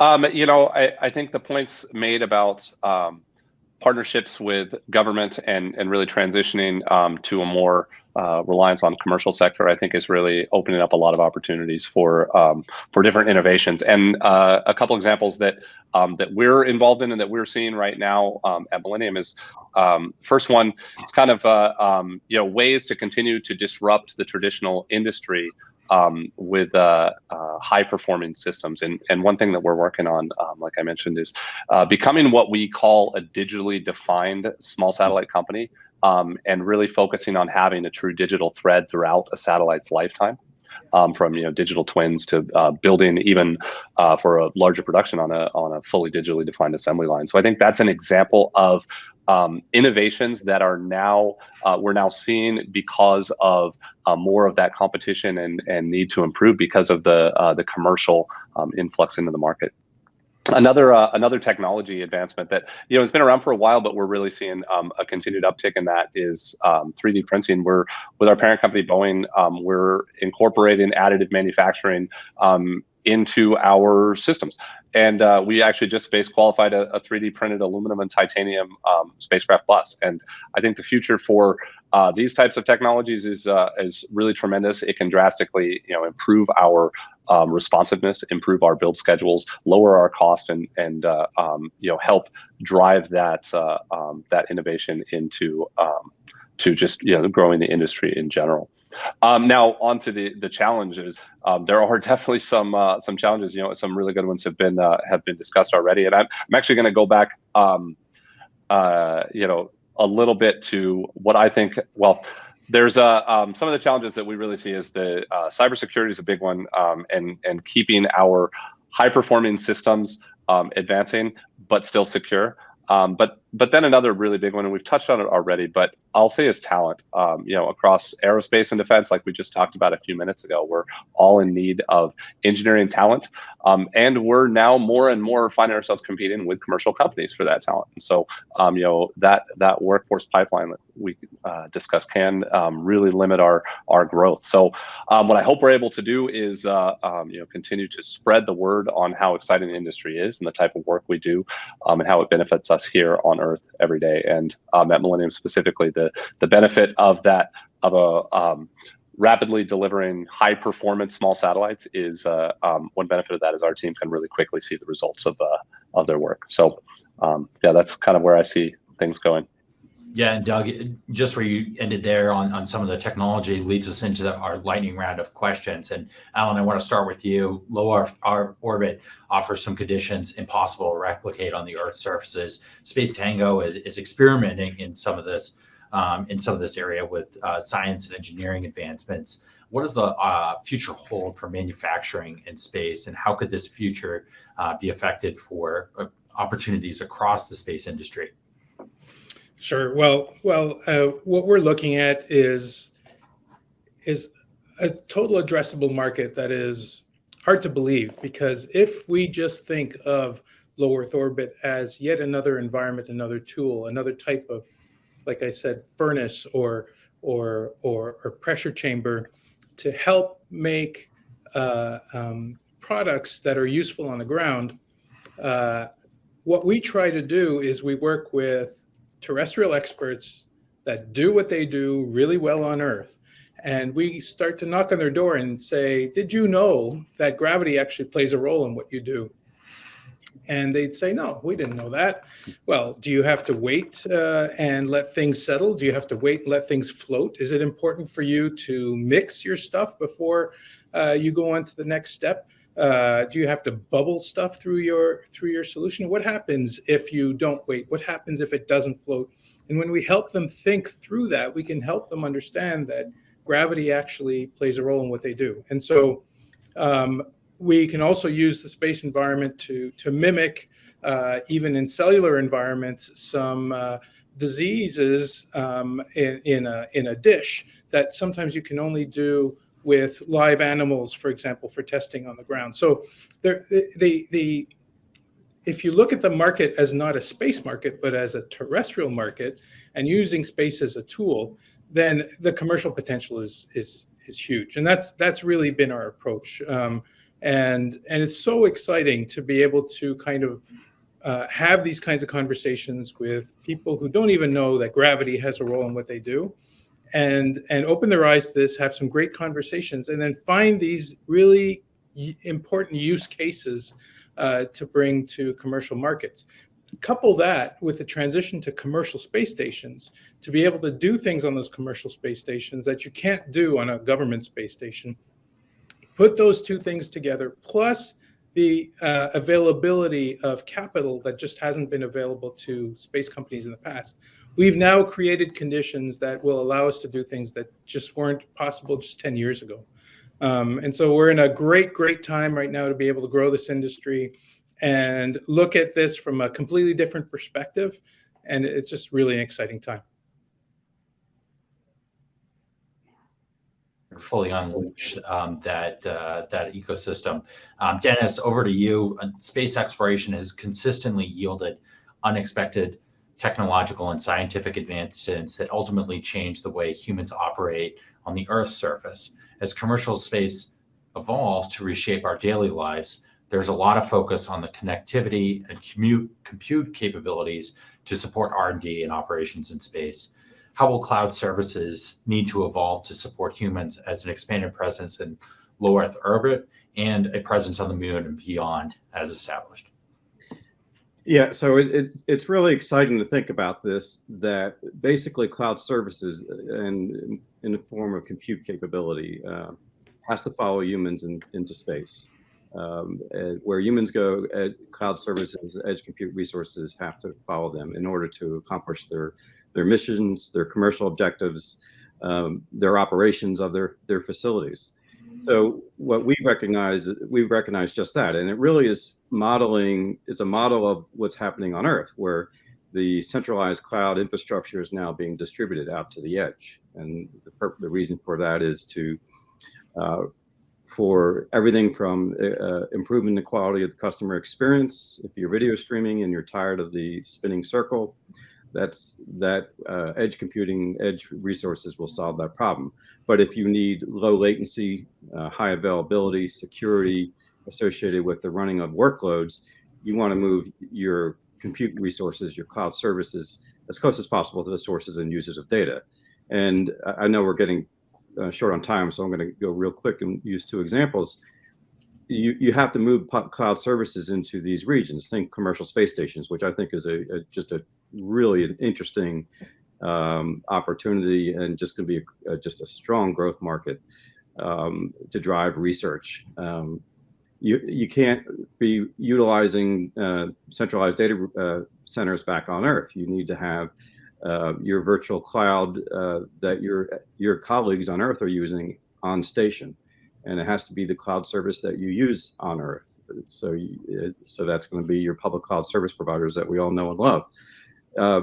Take that one step further, go to the moon, the commercialization, the industrialization, the defense postures that are going to be taken on the moon. They're going to require edge cloud services, the same cloud services that are utilized on Earth in that region. And they're going to have to be a virtual cloud or virtual private cloud for each enterprise organization that has a presence there.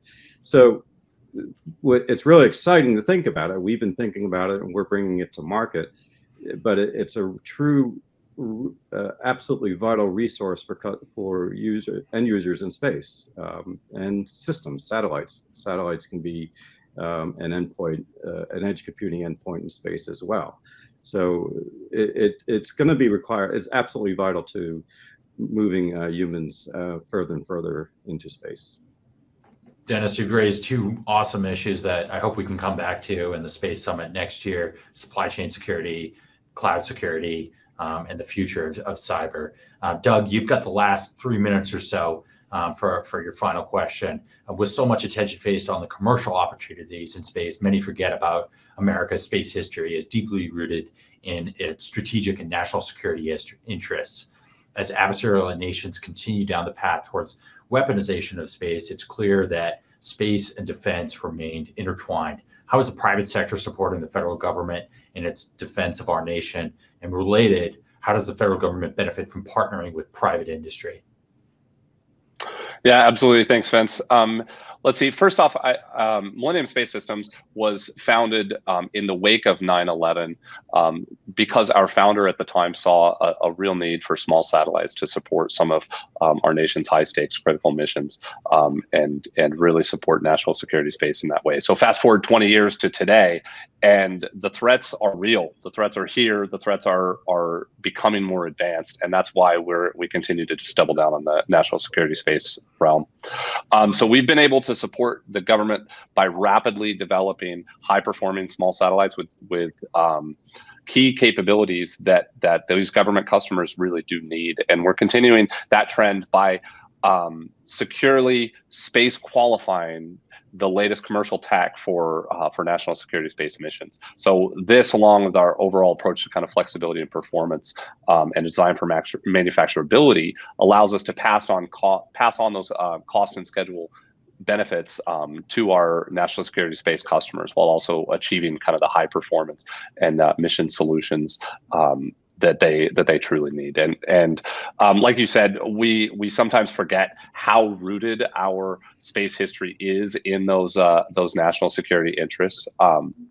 So I think for us, since our founding, we've been developing breakthrough technologies to benefit the government. And for example, we've developed systems that offer better resolution in a more manufacturable design, which makes it that much more affordable.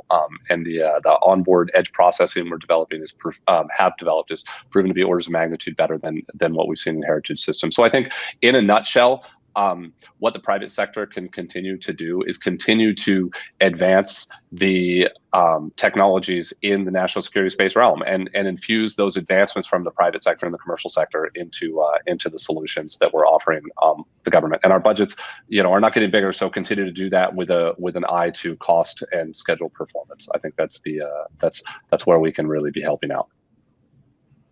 Doug, Dennis, and Alan, thank you so much for joining us on this discussion on the commercial sector opportunities in the final frontier. I'd like to now turn it over to Jordan Soto from the Space Channel to host our next conversation on NASA and their Artemis program.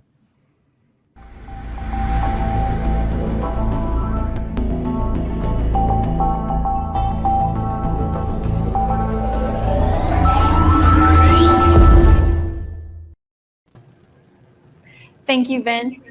Under Artemis, NASA aims to return humans to the lunar surface. The launch of Artemis I is planned for February of 2022, and the mission will validate the Space Launch System rocket and Orion spacecraft on an uncrewed trip around the moon before Artemis crew missions begin, starting with Artemis II. These missions aim to improve research and development activities for lunar science and exploration, with the goal of long-term human presence on the moon and preparation for human missions to Mars. I'd like to welcome our speakers today who are here to share their expert insight on these programs with us. Kelvin Manning is the Deputy Director of NASA's John F. Kennedy Space Center in Florida. He shares responsibility with Kennedy Director Janet Petro in managing the Kennedy team of civil service and contractor employees, determining and implementing center policy, and managing and executing Kennedy missions agency program responsibilities. He was previously serving as the center's Associate Director, Technical. Annette Hasbrook is the Assistant Manager for Program Integration at NASA's Orion Program Office and the Artemis II Vehicle Manager at NASA Johnson Space Center. Previously, she was a Flight Director at the NASA Johnson Space Center in Houston, Texas. We'll start with a brief update on the Artemis program, and then we'll get into the discussion panel. Kelvin, would you like to kick us off? Sure. Thanks, Jordan, and hello, Annette. Of course, Artemis was the goddess of the moon, the twin sister of Apollo, and that's the name of NASA's program to return our astronauts to the moon. So with our Artemis missions, NASA will land the first woman and the first person of color on the moon, using innovative technologies to explore more of the lunar surface than ever before. We plan to collaborate with commercial and international partners and establish the first long-term presence on the moon. Then we will use what we learn on and around the moon to take the next giant leap, sending astronauts to Mars. So currently here at NASA's John F. Kennedy Space Center, we are continuing preparations for the Artemis I mission. As we speak, engineers and technicians are working on the big rocket, the Space Launch System with the Orion multi-purpose crew vehicle on top, inside of our massive vehicle assembly building, or the VAB, set to roll out early next year. So thanks, Jordan. Absolutely. Annette, would you like to take the floor? Sure, if we could slide forward, please. So as Kelvin said, this is a beautiful shot of the Orion spacecraft in the vertical assembly building. So you can see the Orion stacked on top in the left hand, and then a wonderful panorama, wide angle shot of the entire spacecraft. So it's getting ready to roll out to the pad here early next year for a wet dress rehearsal, and that's going to be an amazing sight. So slide forward, please. So Artemis I obviously is our demonstration flight. It's uncrewed, and Artemis II will be our first crewed mission, as Kelvin Manning mentioned. And there you can see an astronaut. She's in a test article, but she'll be one of our the representative of one of our astronauts that will be flying. So next slide, please. Just to give you a few up-close shots of this Artemis II spacecraft. It's also being built at the Kennedy Space Center in what we call the Operations and Control Building. And that's basically Lockheed Martin's factory down there at Kennedy. So in the upper left, you'll see the crew module. That's the pressurized vehicle that our 4 crew members will live and work in when they blast off on the Artemis II mission.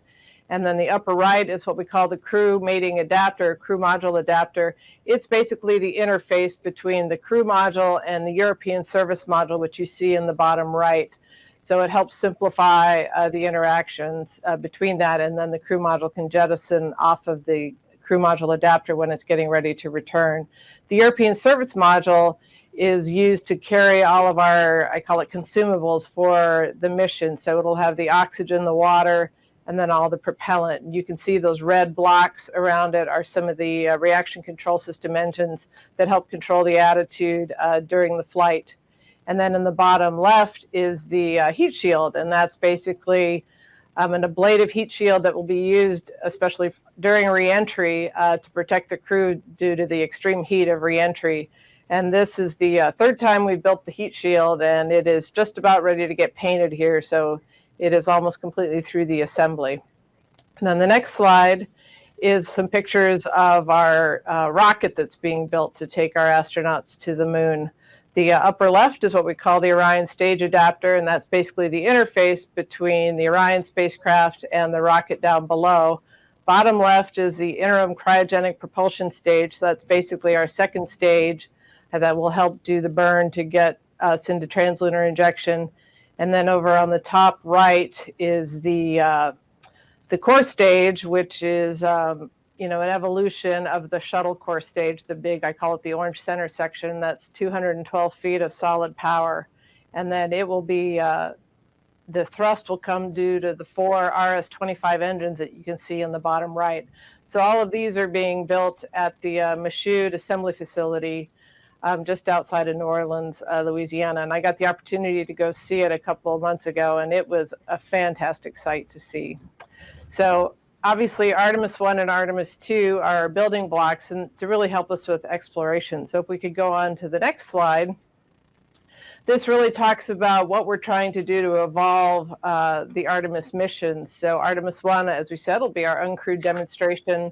Artemis II will be the first time we're sending humans back to the moon since the Apollo missions in the late 70s.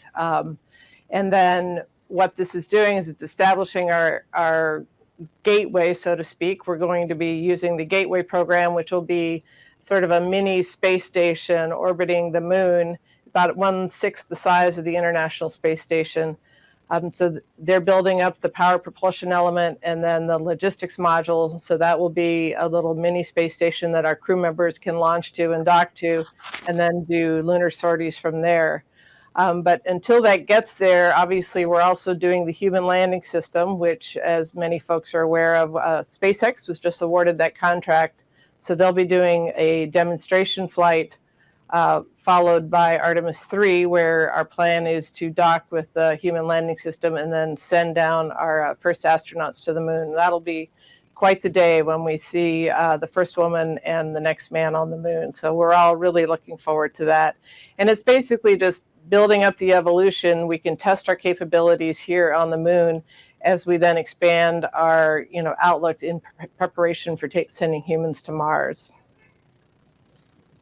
Thank you for that, Annette. Now, Calvin, this first question is for you. How are these Artemis systems enabled, have they enabled the transformation of NASA centers like the Kennedy Space Center, the Michoud Assembly Facility, and the like for the 21st century?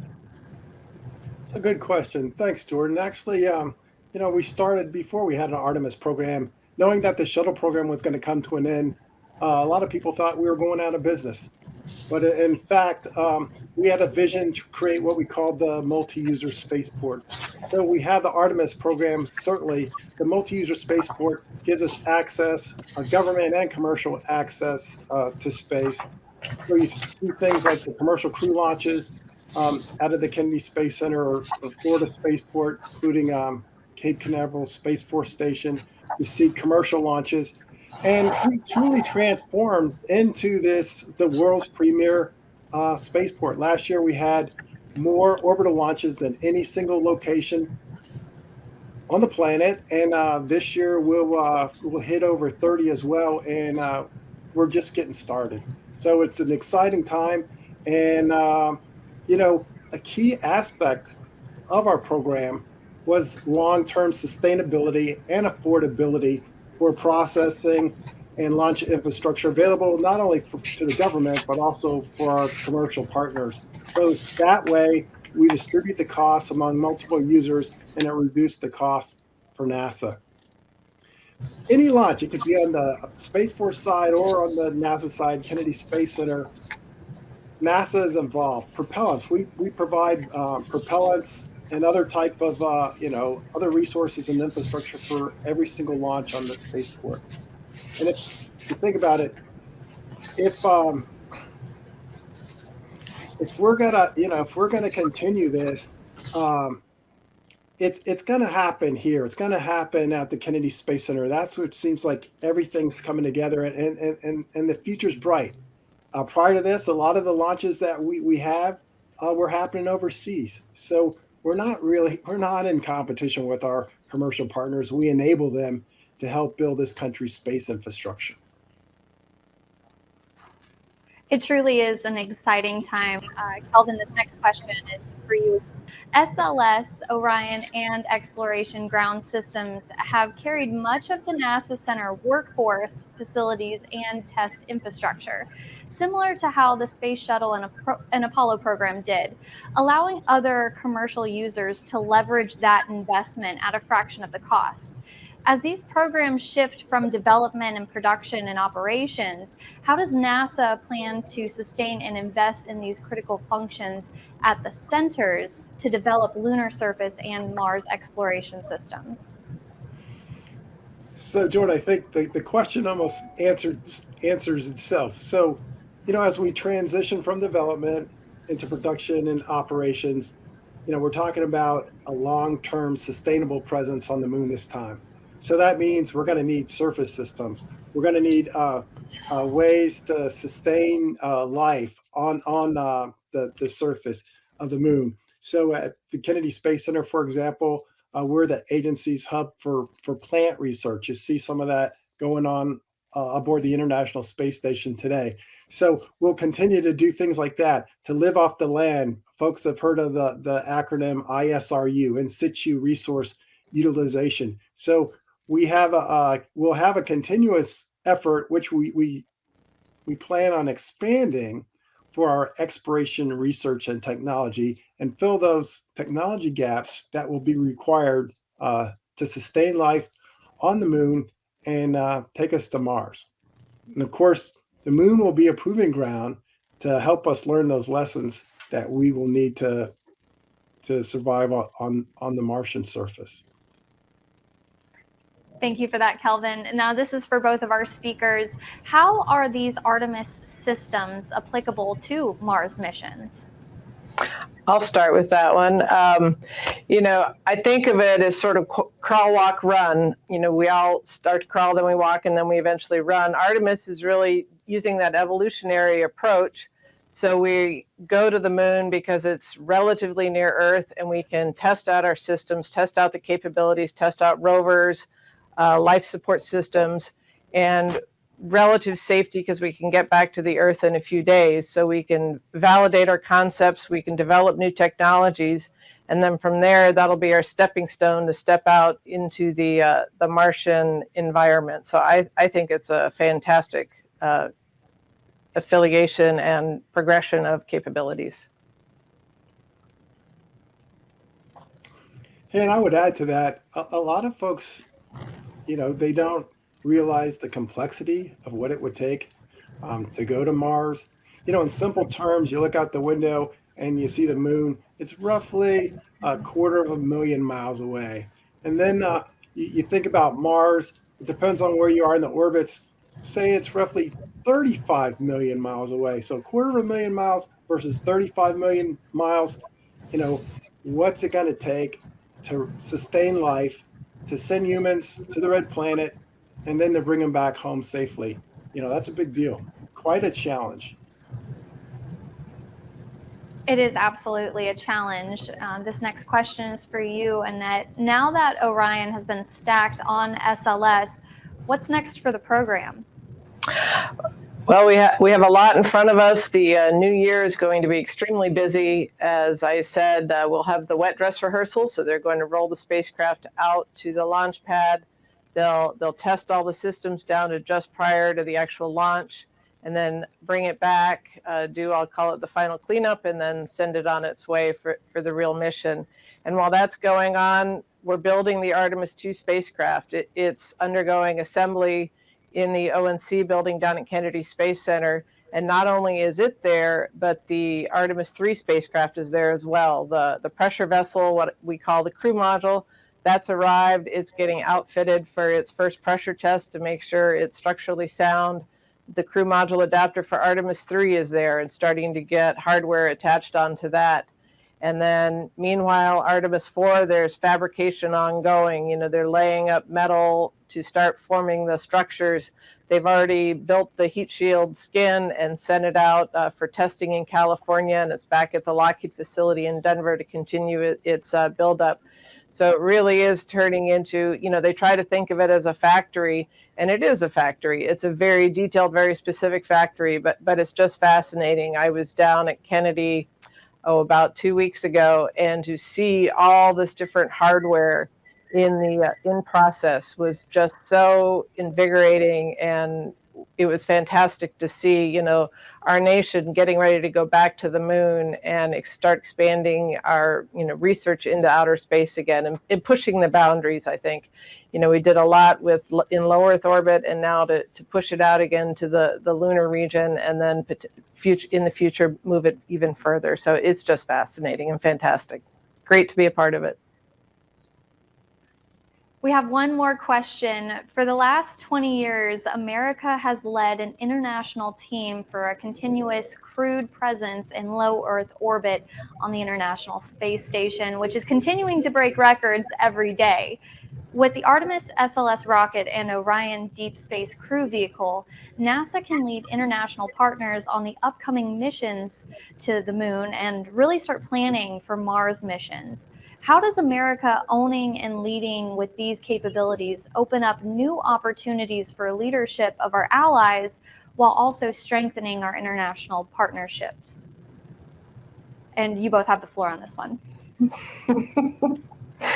You want to start, Kelvin, or you want me? Ladies first. Go ahead. Okay.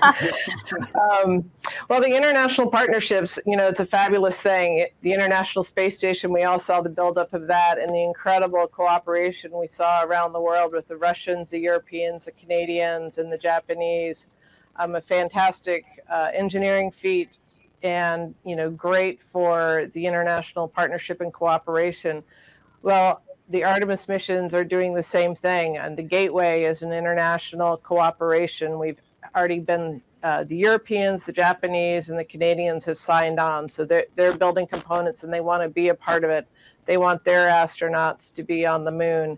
And so it's very fulfilling to continue this partnership, because you see the borders and the strife in the news, but when we work as an international cooperation, it's just fabulous. The day-to-day, the engineers, they're getting together, they're solving the problems, and they take pride in the fact that they're working together, and their spacecrafts and their components come together and work tremendously in the harsh environments of space. So I just think it's a great credit to all the agencies around the world in support of exploration.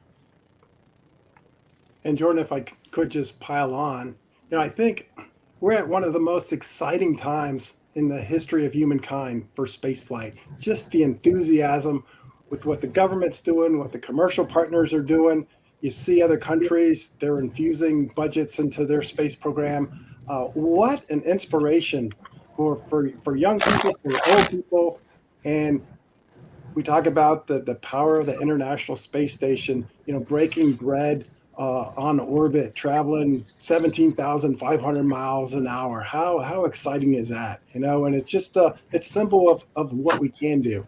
So I'm really looking forward to the future. Well, on that note, what are you most optimistic about in regards to future space exploration and innovation? And once again, the floor is for both of you guys at this point.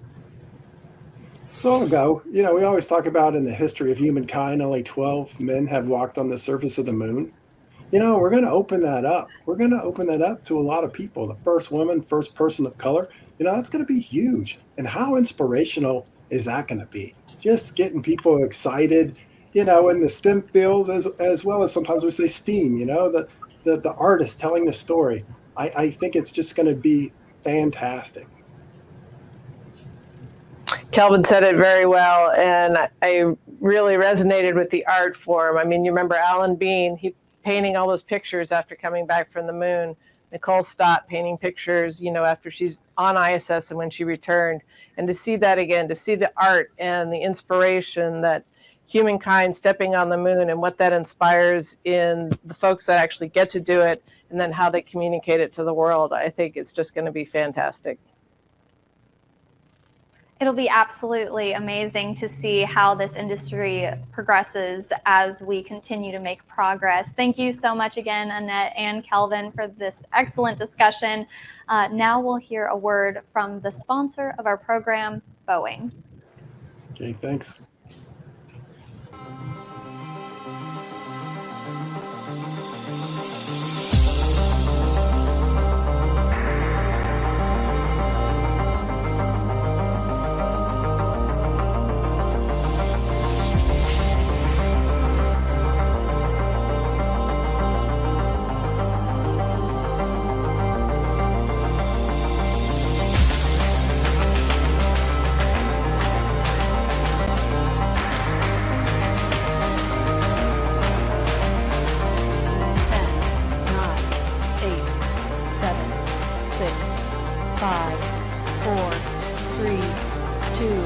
Ignition, and we have liftoff.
Good afternoon, and thank you for having me today to share a bit more about Boeing's role in the space domain, and specifically the International Space Station. But before I do, I would like to congratulate and thank the U.S. Chamber for hosting launch in partnership with Boeing. This forum creates a place for us to come together across civil, government, and commercial sectors of the space industry and foster an awareness, share progress and perspectives, and generate constructive dialogue as we move forward together for the United States and partners globally in the space domain. At Boeing, the Space and Launch Division includes Space Launch Systems, the NASA rocket for Artemis you heard earlier, the Starliner for crew transportation to the International Space Station, Boeing's role in United Launch and Alliance, the X-37 for the U.S. Air Force, commercial satellites and government satellites, including our subsidiary Millennium Space Systems, who you heard from earlier, and our full end-to-end support of the NASA International Space Station. It is an exciting portfolio and one that inspires our team daily in delivering a strong space ecosystem. For human space exploration, that space ecosystem is anchored on the experience achieved by the International Space Station. Boeing has worked with NASA since the development phase and has helped design, deliver, integrate, and operate the nation's largest orbital laboratory for NASA and its international partners. Our success together has led us to 23 years of the ISS in orbit, with 21 of them having a consistent crew presence in space, meaning many young adults today have not known a world where there haven't been humans in space, and sets the foundation and expectations of that generation that we must continue to maintain and further our presence in space. 23 years of mission support and operations. 23 years of working shoulder to shoulder in mission control rooms as new modules, additions, innovations, and experiments come and go to the space station. 23 years of visiting vehicles, from Russia's Soyuz to the space shuttle to new spacecraft. 23 years of structural health monitoring and predictive analytics of system sustainment and replacements with new hardware, and 23 years of innovations, some as new as 6 months ago and more planned for the future. The space station is continuing to renew itself, and in our view represents a structurally viable system through at least 2030, with opportunity for further extensions as a result of our analytics of the entire ISS structures and the subsystems. The life cycle of NASA's space station now represents a model of how future space stations will develop over time. I'd like to share a few perspectives on that. In the early days of station, most of the crew spent more hours on assembly and system activations than science as the station grew in space, module by module, and with new experiment racks being added with every shuttle flight. Since 2011, the ISS has offered crews the same volume as a 6-bedroom house in which to live and work. The physical sustainment that consumed crew time in the past has decreased significantly since those days. Today, we see the station's research continue to ramp up as a result of having 7 crew members living and working aboard the orbital complex at a time. Astronauts and cosmonauts perform more than 100 experiments during each crew increment in orbit, about double the amount that was done when ISS assembly was considered complete in 2011. The crews and our team of engineers at NASA and Boeing also continue to increase efficiency and drive down the cost of operating the ISS. Overall, less than 4% of NASA's annual budget goes to the ISS. And it is with this investment from NASA and our work together that we continue to highlight the enduring value of our space station today in orbit. It truly renews itself with each new module addition, each new experiment, each new set of lithium-ion batteries, and new solar arrays. A constancy of purpose and destination in low Earth orbit is critical for the NASA Commercial Crew Program and for technology development. With an ISS that continues to operate with increasing efficiency and steadiness, we take these learnings and can design, launch, and begin operations on a new orbital platform. I believe we can have an overlap of perhaps several years while the new platform takes shape above us and works towards certification and steady state operations, preserving critical research opportunities in space and critical workforce skills on Earth, and continuing our 21-year record of humans living and working in space. This is not a trivial distinction. As a nation, we should strive to avoid a capability gap in low Earth orbit and maintain a destination and work platform that empowers consistent research and space skills development.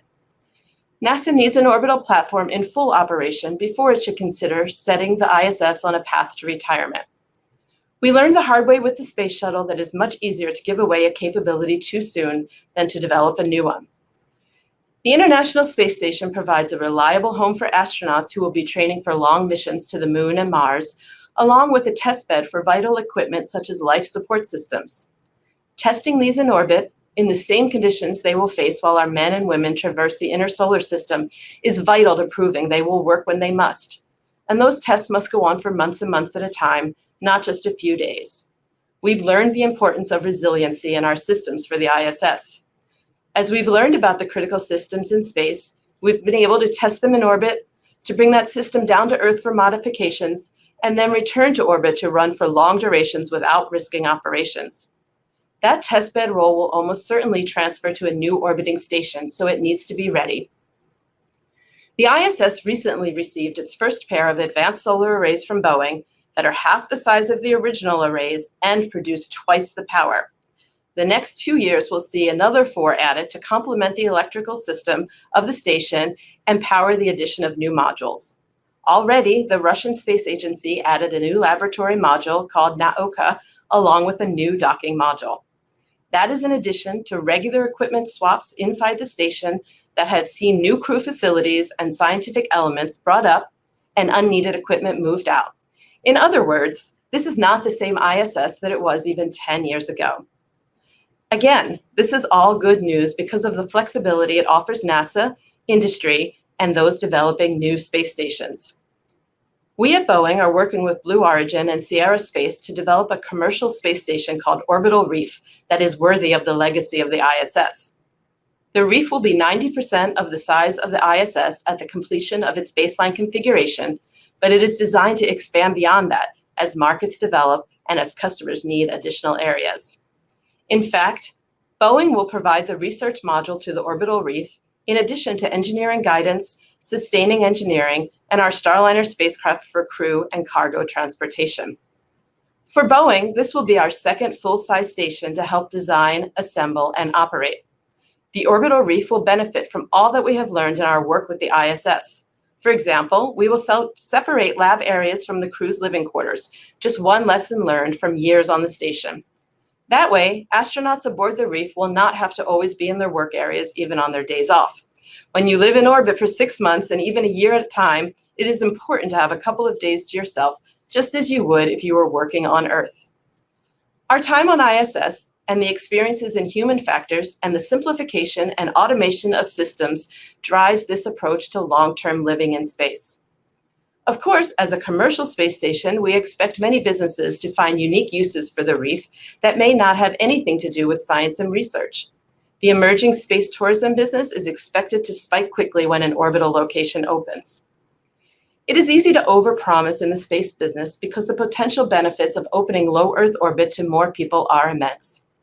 And we see every day on the ISS, disease can be studied more effectively in microgravity, and treatments can work through testing cycles faster because cells and the DNA in our genes behave differently in microgravity than they do on Earth. From bacterial cell growth to the human immune system, everything works a little differently in space. Alzheimer's disease is a great example of this phenomena. On Earth, it takes years for the plaque-like substance to grow and an equally long time for researchers to see if their proposed treatments do anything to stop or reverse its growth. In space, where the plaque develops and grows faster without collapsing on itself, researchers can see its evolution and pick out techniques to stop the disease material from growing. Then they can try out the treatment in microgravity too.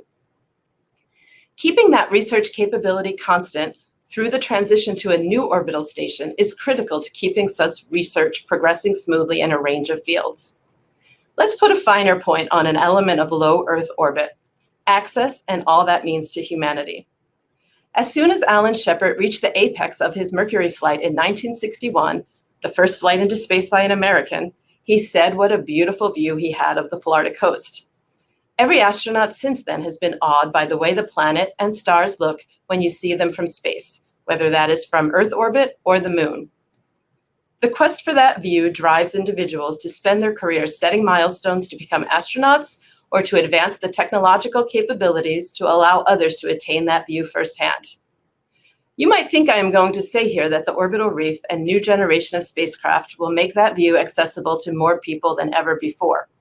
While that is true, what I really would like to communicate is that there is more to value in access to space, Earth orbit in particular, than just the view. The value to humanity is really in all the things that can be learned in orbit and passed on to people who will not have the chance to experience it directly. Medicine, as I discussed, is one aspect. Inspiration is another, and it is very important to driving all of us to improve our lives and those in the generations that will follow us.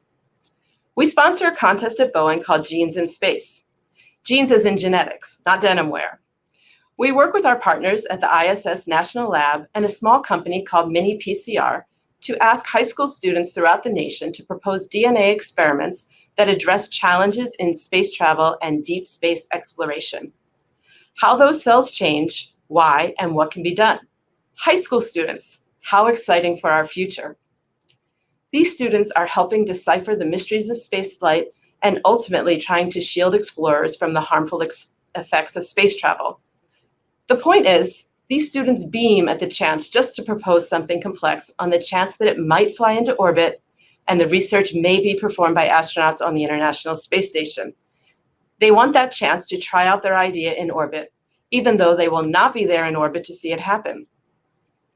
Because the next generation of space station will be commercially operated with NASA as a tenant rather than the owner of a vehicle, that access can be offered to more people than ever before, with a wide range of subjects and probably uses and suggestions far beyond what many of us thought possible. As exciting as the spaceflight field is today, with new spacecraft taking flight and startups making their unique paths in their fields, I think we are just at the cusp of a new age that will ultimately be defined by how well we take what we have learned and continue to learn, and we transition to commercial operations, and how much we are able to open that unique environment to uses that will benefit all of humanity. It is truly an exciting time for the space industry. Even those of us who have been in the industry for a long time can't help but feel this excitement. It's a time to build on what we know, continue to learn and develop with what we have, and look forward to the great things to come. Thank you very much for your time today.